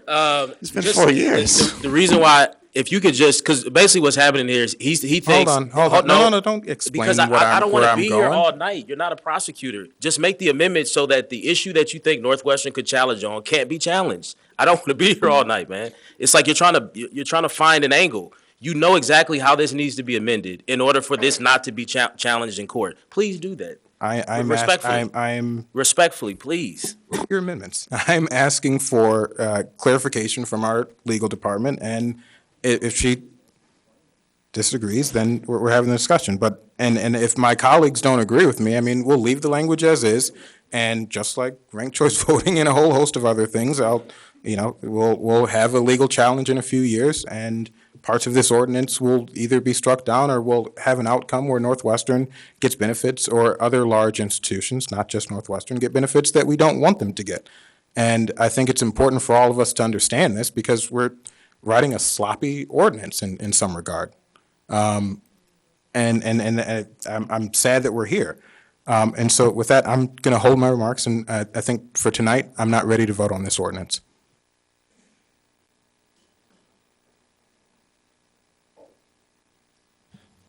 At this time, no one is requesting to speak for a first time, so we go back to Councilmember Nieuwsma with 2.5 minutes left. I'm not sure where we were, and I flipped the button, so I'm going to go back to Councilmember Burns to run us through the rest of his proposed amendments. And again, So at this time, is it me? Without a motion to extend time, Councilmember Burns' time is up, and so if we want to get out of here tonight, I think we need to follow the 5-minute rule. Well, I have amendments. At this time, no one is requesting to speak for the first time. The only person requesting to speak is Councilmember Burns, who has used all of his time. Is there objection to allowing Councilmember Burns to continue beyond his time? Yes, I would like to get out of here tonight. Kelly's light is on, I think, now. Councilmember Kelly. Councilmember Kelly. Yeah, I'm not prepared to vote on this tonight, but I'm also not prepared to vote on the sequencing of this. I feel like this has really caused more of a delay in moving forward with the appropriate committees, including environmentalists, building experts. it's a little bit of reverse engineering, and I don't think this is the appropriate way as an environmentalist. I think we end up making more concessions in order to just get this thing through. I also think we should embrace Northwestern's. When I look at the grant, most of the grant, tax dollars, yes, from the feds, not from here, but they're tax dollars nonetheless. Most of those are going to pay for staff. And, Northwestern's made an offer that's still on the table. That's exactly what we use like an anchor institution like Northwestern for. And it doesn't bind us to, it doesn't mean we're selling out. It means we're using their resources. I absolutely think we should consider engaging with that. That would save a lot of taxpayer money. And it's a valuable resource right here in town. We have environmental departments, experts right there. I think that's something that should be considered. And I'd like to see us moving forward now with those committees, with those task force, and start doing that hard work now and move past this. Thank you. Councilmember Harris. And I'll keep it brief. Most of my counterparts have said part of what I've been experiencing. I've had residents call me in tears, like this is going to be problematic, and some are renters and some actually own buildings that they're not going to be able to keep up with this. I think, as I mentioned before, I want to know the rules before I decide to break them or not. And I think we have to really have rules in place. I am not against it, but I think as my counterpart, who I was very excited to hear talk about working with Northwestern, that we need to take advantage of all the opportunities available to us. I think I had 13 or 14 buildings in my ward. Was that about right, Bobby, that we talked about? And when I talked to my business owners, they were not happy. So I'm not ready to move on this. As Councilmember Burns, I'm sorry for being so informal, mentioned, they have to be at the table. They need to be at the table for all of this, whether they missed the opportunity. We understand, or what I've come to understand in Evanston is, we have listening sessions, we have these sessions, and people aren't paying attention, or they really don't realize how it affects them until we get here and really have to make some decisions, and then they're like, oh my goodness. We've seen that time and time again. And so I am not in a positive place to vote for this now. I think we are moving along, but with amendments, they need to be fleshed out. I need to then send those back to the community. You heard me say earlier, somebody wants to rent an Airbnb or create an Airbnb until those blocks talk to me and get me to understand that they're okay and that everybody works in harmony. I can't get behind any of that. So this is much like that. Thank you. So, again, no one is asked to speak for the first time. Councilmember Burns. I object to Councilmember Burns going beyond his 5 minutes, and so we need a vote of the majority. So I of council motion to suspend the rules. It's just a rule. Yeah. Gentlemen, do I need to get up? No, this is the way to deal with it, literally. I'm not trying to be, I motion to suspend the rules. It's just rich It's that a the rule. person who expended their time. I motion to suspend the rules. Can I have a second? I'm doing, literally, this is the way to get beyond this. Is there a second? Right, thank you. Councilmember Burns moves to suspend the rules to allow him beyond his rule allotted 5 minutes of time. Councilmember Nguyen seconds. Would the clerk please take the roll on the motion to suspend the rules to allow more time? Councilmember Nieuwsma. Aye. Councilmember Burns. Aye. Councilmember Point of- Sutherland is not here. Councilmember Ravel. I'm sorry. Councilmember Reed. I'm sorry. Did we set a time limit, or are we just extending time unlimited, or what is the motion? The motion did not set a time limit. Well, doesn't it revert back to whatever it was without it? Without it is you only get 5 minutes to speak, which you've expended. Fine, I don't need more than 5 minutes. I'm just going over the, and No. the motion is on the table. So, right, exactly. Can we just vote? So Councilmember Kelly. Councilmember Harris. Councilmember Nguyen. With 5 voting in favor and 2 voting against, the motion carries. The rules are suspended. Councilmember Burns. All right. So I went over the first amendment is we need actually I'm scratching the First Amendment from talking to Kira. We're already saying in the ordinance that I think the Healthy Building Accountability Board is the one that would define net zero, but basically we need a net zero definition. I've talked to many different people and everybody seems to have their own take on it.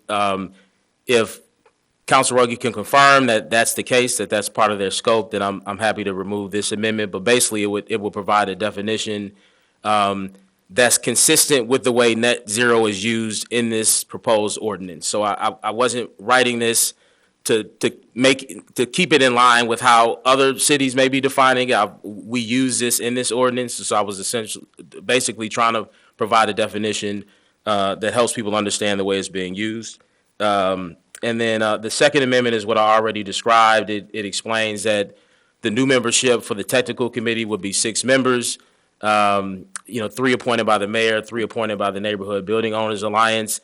It also, I'm getting into Amendment 3 now, we say that a technical committee. I want to be clear because it's important. Yeah. All 6, irrespective of the appointing authority, would be council confirmed. Yeah, and that's in here too. It says all would need to be still confirmed by city council. Amendment 3 is talking about membership of the accountability board. And we had it, the ordinance as it's proposed now says that the technical committee, members of the technical committee could sit on the accountability board. So I've changed this to just say they sit on the healthy accountability board. So it just cleans it up, makes it simple. So you got 6 members who are on the technical committee. Those same 6 members will automatically sit on the Healthy Buildings Accountability Board, adding on 3 additional members who have experience, and I just pulled from the language in, I think it's social justice and social equity, racial and social equity, housing affordability, environmental justice, and climate action. That's all language that's pulled from the proposed ordinance. This also cleans up, basically, in the way it's currently proposed, the technical committee would dissolve after it recommends rules sus and they're adopted. But then if you look at the purposes of the committee, they have a duty that allows them to periodically evaluate the methodology that the city manager is using to approve alternative compliance pathways. And so it's like we're dissolving them, but they still have work left. So in this new way of doing it, we just keep them on. They're the technical committee when they need to be to do that periodic evaluation of the methodology. And then with these 3 new members appointed, or the 3 additional members appointed by the mayor, then they become the Healthy Buildings Accountability Board to work on everything, that's just already defined as their responsibility in the ordinance. 4 is subsection C5, replace language that says such report may with such report shall. Basically, we say that, I think this is for the Healthy Buildings Accountability Board, but we basically say, that they may provide a report. I'm just saying they shall. So we've outlined several things that we would want in a report. We're saying now that they may provide this. I'm just changing it to shall, just to clear that up. And then added on to that, it says provide information on the impacts of the Healthy Building Ordinance on housing and commercial affordability, as well as solutions identified to preserve affordability for both residential and commercial units. The change in that is adding in commercial. I think we've talked a lot about the impact that this could potentially have on residential tenants, but not commercial tenants. And so this would add that in there. Amendment 6. We talked about this a little earlier, equity prioritized building along the same lines as number 5. This would add, as an equity prioritized building, this would add commercial buildings with retail storefronts. Again, the concern is that this could raise rents for residential tenants. I think there's a concern that this could raise rents for retail tenants. Many of our small business are in the retail storefronts in buildings that will be covered by this ordinance. So that's number 6. And then number 7 is one of the most salient points that I've heard is that people are concerned that this is going to signal to the market, particularly my financial lenders and real estate investors, that to not touch buildings in Evanston, essentially. And so what I've done in number 7 is tried to pull it. Point of order. I'm sorry. Or point of information, where is number 7? I see your email. This will be a new section. It's the second email. Oh, I'm sorry. Yeah, I sent the second email, but this would be a new section. Got it. And the goal of it is to pull together things that we, I'm sorry. It's back. Have them try it again. Channel 16 and Zoom are not having the issue.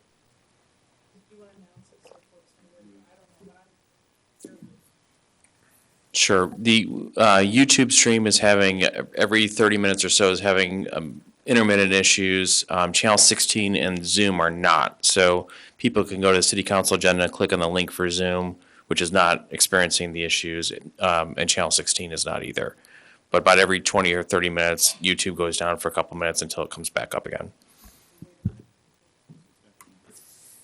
It's back up now on YouTube. So again, 7 is most if not everything that's in 7 right now it's in the ordinance but in different places. And so what I've tried to do is put it all into one new section that a building owner that's covered by this ordinance could show either a real estate investor, a lender, et cetera, to say, look, this is not going to be used in the way they're concerned it's going to be used. In addition to that, with the other amendment that I started off with or early on in this, they also would have a meaningful seat at the table, right? So they'd be able to tell a real estate investor who may want to purchase their building or a lender that's trying to get a construction loan, look, we got a seat at the table in developing. Point of order. My colleague who wants to go home tonight, his second 5-minute period is up now. I appreciate that. Thank you for the heads up. So that's it. That's perfect timing. So that is everything I wanted to say. So those are my amendments. I would need to see all of these or versions of these adopted in order to support this evening. But if we can adopt these, I would support this. So first of all, was that a motion? I'm going to Councilmember Nieuwsma. Okay, at this time, no one is requesting to speak for the first or second time, so go back to Councilmember Nieuwsma with 2 minutes and 20 seconds left. Thank you, Mr. Mayor. Like I said, I'm ready to pass this as is. I think all of the issues that Councilmember Burns and others are bringing up are really true and valid concerns. It's my opinion they're already addressed in the ordinance, but if adopting some form of these amendments is what it takes to make my colleagues more comfortable, I think the community will ultimately be better served by having as much support on the council as possible. So I've had the opportunity to read Councilmember Burns's amendments, and most, if not all of them, I am at least conceptually on board with. I think, given the complexity of this ordinance and given the significance of what we're talking about here, it would not be prudent to, on the fly, adopt the language, it's kind of relatively hastily drafted within the last couple hours. Yeah, so what I would suggest is we table this until our next meeting. If I could get a commitment from any of my colleagues who do have amendments that they would like to make, that we get together sooner rather than later, and certainly not, Monday afternoon before our next city council meeting, to come together in an OMA compliant way, agree on language, agree on the concepts that make sense, make sure they legally make sense, from the ordinance language perspective, and do that in time to include those amendments in the packet prior to our next council meeting. So I'm agreeing with you, like probably most of what you want, but we still have to make sure the language actually makes sense. And I think what you've drafted here took out some language that you probably want to keep in, which I don't think you intended to do. But it underscores to me, the need to take a little bit more time to make sure we're getting this language right. So I'm going to make a motion that we table this until March 10th, which is our next meeting. So Councilmember Nieuwsma moves that this item be tabled to our March 10th City Council meeting. Councilmember Nguyen seconds. Point of. Councilmember Reed? Well, there's a motion on the floor, but I would like to make 2 quick comments before we do that. I have plenty of time, I would assume, left. You have 0, but then there's a question of what the motion to suspend the rules applied to. And do you even want to take those minutes, given that you voted against the motion? That's a whole different category. Whether you vote for it or against it, the rules apply. Let me, before we did this last time, I'm going to look at Ms. Ruggie again. Motion to table is debatable, right? It is not debatable. Dang it. Would the clerk please take the roll on the motion to table, and then we'll go back to discussion. Councilmember Nieuwsma. Aye. Councilmember Burns. Aye. Councilmember Ravel. Aye. Councilmember Suffredin. Councilmember Reed. No. Councilmember Kelly. Councilmember Harris. Councilmember Nguyen. Aye.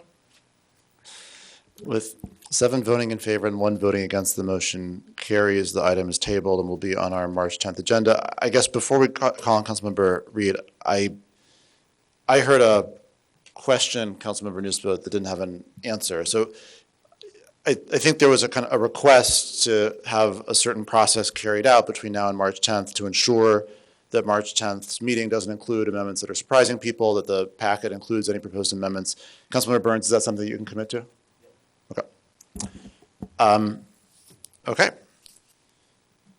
Councilmember Reed, you want? All right. Councilmember Nieuwsma on item A21. Mr. Mayor, I move item A21, ordinance 20-025, authorizing the city manager to execute a lease with Celadon Construction Corporation for 2603 Sheridan Road, also known as Harley Clark Mansion. Second. Councilmember Nieuwsma moves passage of ordinance 20-0-25. Councilmember Nguyen seconds. Councilmember Ravel, followed by Reed. Well, I have questions, I guess, for Parks and Rec staff or yes. Okay. So I'm particularly looking at the section that deals with the fire pit. And it says,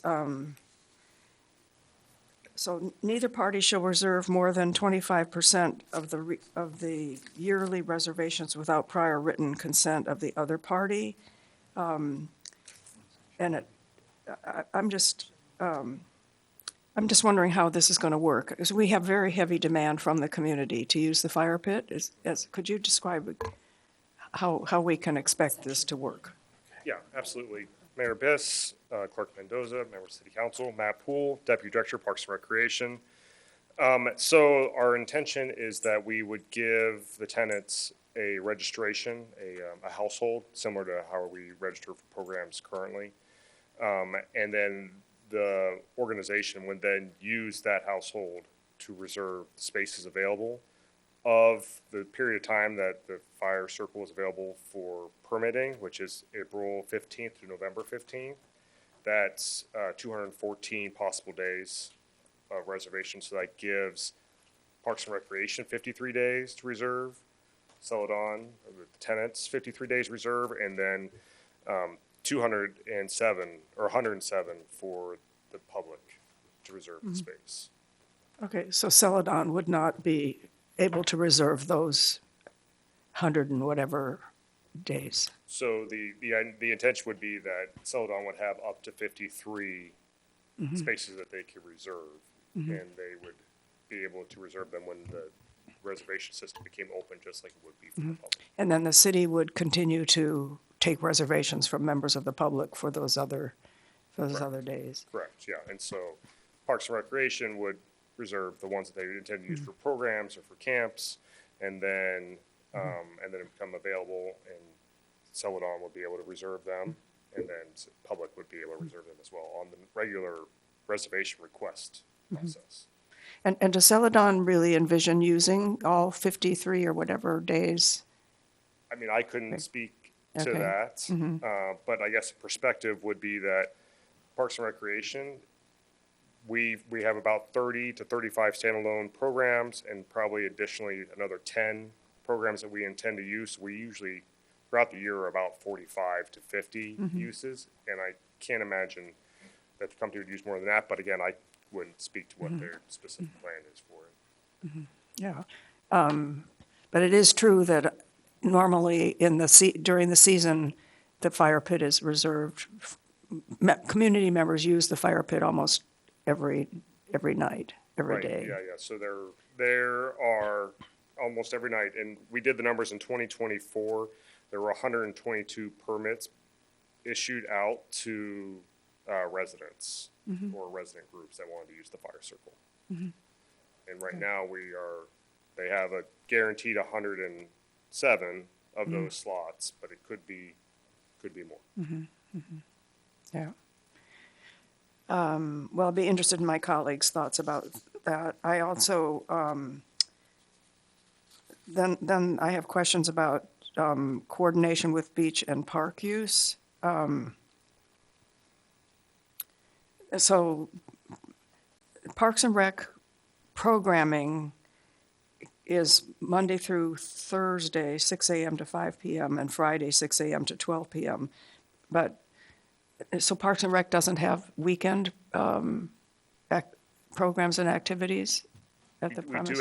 We do have weekend programs and activities, and I think there's some additional language in there that allows for our programmatic use to, that it's not necessarily spelled out on Saturdays and Sundays, to be included in what we might be using it for, which a majority of our standalone programs are on the evenings and weekends, Friday evening, Saturday and Sunday.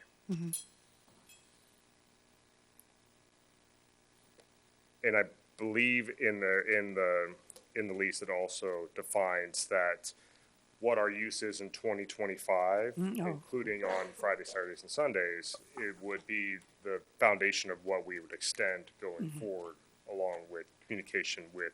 Okay, so in 2025, if I can interpret what you say, in 2025, Parks and Rec anticipates or will have programmatic activities over the weekend, and therefore will be able to do that going forward during the terms of the years of the lease. Correct. And then additionally, we will notify Celadon of our use at least 30 days prior to when we plan on being out there. We would be able to pretty much do it now, but we would let them know when we intend on being out there so that they can plan, or if they're having an event, they're aware that we'll have an event, we have a program happening as well. Right, yeah.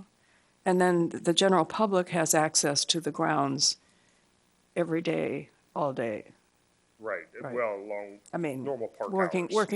Working around Parks and Rec activities and weddings and such. Yes, works around Park and Rec activities and weddings, and they have normal park hours, the space to be available, and unless there is a posted notification of something being closed for a wedding or an event, something that might be put on by the tenant. Okay. If it turns out that the community really doesn't have as much access to the fire pit as traditionally the community is used to, is there opportunity for any further amendments to the lease? I don't know. Are we locked into this arrangement for 40 years? Thank you, Councilmember Raval. Good evening, members of City Council, Mayor Biss, Alex Ruggie, Corporation Counsel. So a lease is a contract, and it can be amended with agreement of both parties at any time. So I think the essence of when we were looking at the fire pit, the 25% came from both parties, neither wanting the other to reserve it every day. And so this is kind of a trust exercise, if you will. We didn't want Celadon to reserve it every single night, and then equally, they wanted some sort of access where Parks and Rec wouldn't reserve it every single night. So we tried to come up with a good way that we could mutually respect each other's wishes and still allow the public a lot of access. So it's my understanding in speaking with Celadon, and Scott Henry is here tonight, they don't have a specific intention to use the fire pit, but they do want to offer it to their guests to reserve if that's something they're interested in. Okay. Well, I'll let my colleagues weigh in with any further thoughts or questions on this. Councilmember Reed, followed by Kelly, followed by Harris. Yeah, I don't have. I share some of the same concerns that Councilmember Ravel highlighted there. I've had. Obviously the Jensen Garden folks, Charles lives in my ward, and reached out about this. I do think that there is a healthy balance to be found between the city being able to have access to a city-owned parcel, whether it be the fire pit or the grounds generally. But I do think that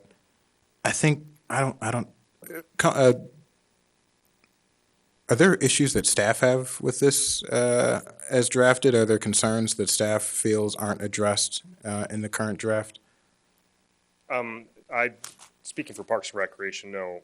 We've had quite a few conversations with all the parties involved with City of Evanston staff.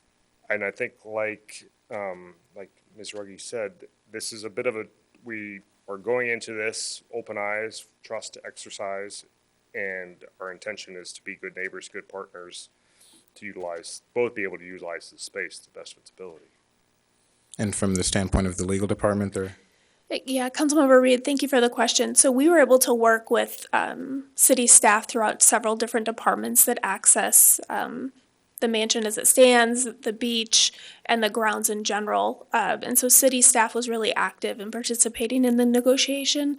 I will say that I think we got to a point where everyone's concerns were met, including city staff, elected officials, the community. We've really tried to do our best to listen to everyone and come up with something that works for the access that's there now, for city programming, and for Celadon, as they're going to be leasing city space, but they're also operating a business. So we really tried to work hard to balance all the interests and find something that works for everyone.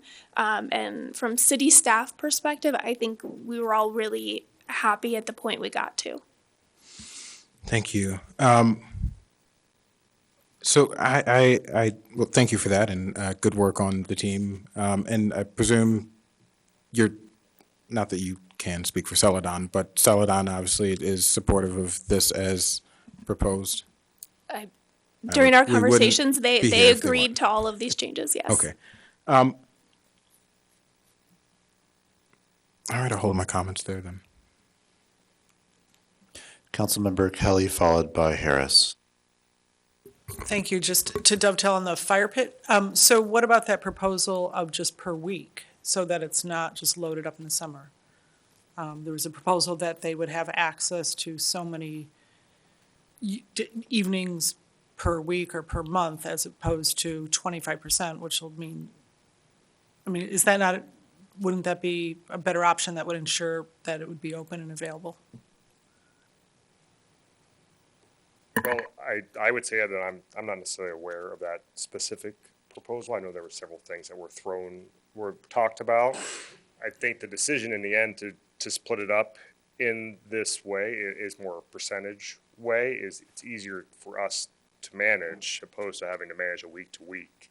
Because if we say 25%, that could be the entire summer, right? It should be so many evenings a week or a month. Otherwise, we're just going to exclude we're going to, block out our residents, and this is a cherished area in Evanston. I'm not comfortable with 25%. Councilmember Kelly, just to specify, Mr. Poole mentioned previously that the fire pit is only available for reservations from April 1st through November 1st? 15th. Oh, November 15th. So it's not open the full year, so winter and times that the fire pit wouldn't be utilized is not included in that 25%. Right, but during the prime time, it'll be, Sure. July, August. It'll be, I have a feeling that that's what will end up happening, is that because of that percent will get used up during the high season for using the fire pit. I would say in Parks and Rec's perspective that our 30 programs extend from that mid-April to mid-November. Okay. So inside that time period, the 30 programs are spread throughout the 6-8 months of the year. Mm-hmm. And I don't know, but I would anticipate that's how the other use will be as well. The general public definitely have plenty of access or has access to the space outside of the use that the Parks and Recreation Department uses it for programs and camps. Okay.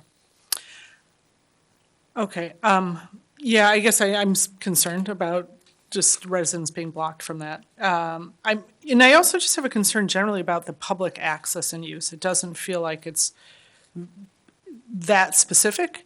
It seems almost like it's an afterthought in this, and I feel like that really is the key part that needs to be really concrete in here. It's proposed, but it's not, the public use isn't really that I don't feel it's very significant in here, and that's the piece that I want to see more concrete. I also have some concerns, a lot of things in here that, we required evidence when Audrey was there, Neffenegger, that raising money, we don't have anything, it seems like, in there to show evidence of raising the money. What happens if you submit plans but we don't like them? I think that all the amendments we should do now, not try and amend later. I think if there are any concerns, these should happen now. What if he does default? I don't think that's in there either. That doesn't articulate that. I'm also concerned, what happens if his staff do park in the parking? I mean, how is that going to work? So the parking lot. I mean, that's a really serious part in here, that we're going to have these two dressed up people that are going to do their very best. He uses words like do their best to enforce. And I just feel like that's not sufficient to ensure that our residents have access to the beach. Yeah, I would say for my part, I can't speak to how parking enforcement will work or how we are going to define full access to the space. Again, as Corporation Counsel has stated, this is a bit of a trust exercise, and I know that, and I hear what you're saying is that I think we need to work that out. you're not ready to trust. Yeah, everything in their power. I think we could put a little more effort into figuring this out to ensure that that parking lot will be available. I would like to add that I think that there, as discussed, there's been a lot of conversation between Celadon and city staff, and it feels like there's a very solid relationship and a desire to make this as amicable an agreement as possible. Certainly. We just want it in writing. There's nothing, that's what you do. We represent this whole town, so I think it should all be in writing. And what, will the city be, if there's more utilities, sewer, electrical, are we going to be responsible if that's needed for the? So we will not be. That's all part of the proposal, that they would bring in any additional needed utility. Okay. And I think one of my biggest concerns, I mean, the one part that really kind of swayed me to want to support this is the Jens Jensen Gardens. So that's tried and true. We know, this is a whole committee, and Mr. Charles Smith have done wonderful work. We already know that product. We know it's great. We know they've done wonderful work. We know it's something that we cherish and value. I'm concerned that I don't see the map. I don't see, I want to know that they're going to have a sublease. That's kind of vague too. So I'm not comfortable. That's the piece that sold me, frankly, is the Jens Jensen Gardens. And that's still not concrete enough. I would like to see this held over and brought back with more definite language around that and the map. And that's been seconded. Councilmember Kelly moves to hold this item. Councilmember Reed seconds. Is there a motion to overturn the hold? Seeing none, the item is held and will be back on the City Council agenda on March 10th. This brings us to call of the wards. Councilmember Nieuwsma. Thank you, Mr. Mayor. Let me open up my calendar and refer 4th Ward residents to the 4th Ward meeting, which will be March 4th, 7 p.m. at Robert Crown. And office hours are going to be Saturday, March 8th at Reprise Roasters, 10 a.m. to noon. No reservation necessary. Just drop in and say hi. Councilmember Burns. 5th Ward meeting this Thursday at 7 p.m. It's our usual time, usual place. It is a virtual meeting. Thank you. Councilmember Suffredin. Councilmember Ravel. Just to let everyone know that the Green Bay Road Improvement Project is finally about to get started. This has been in the planning and design and approval stage for, 2 or 3 years by now.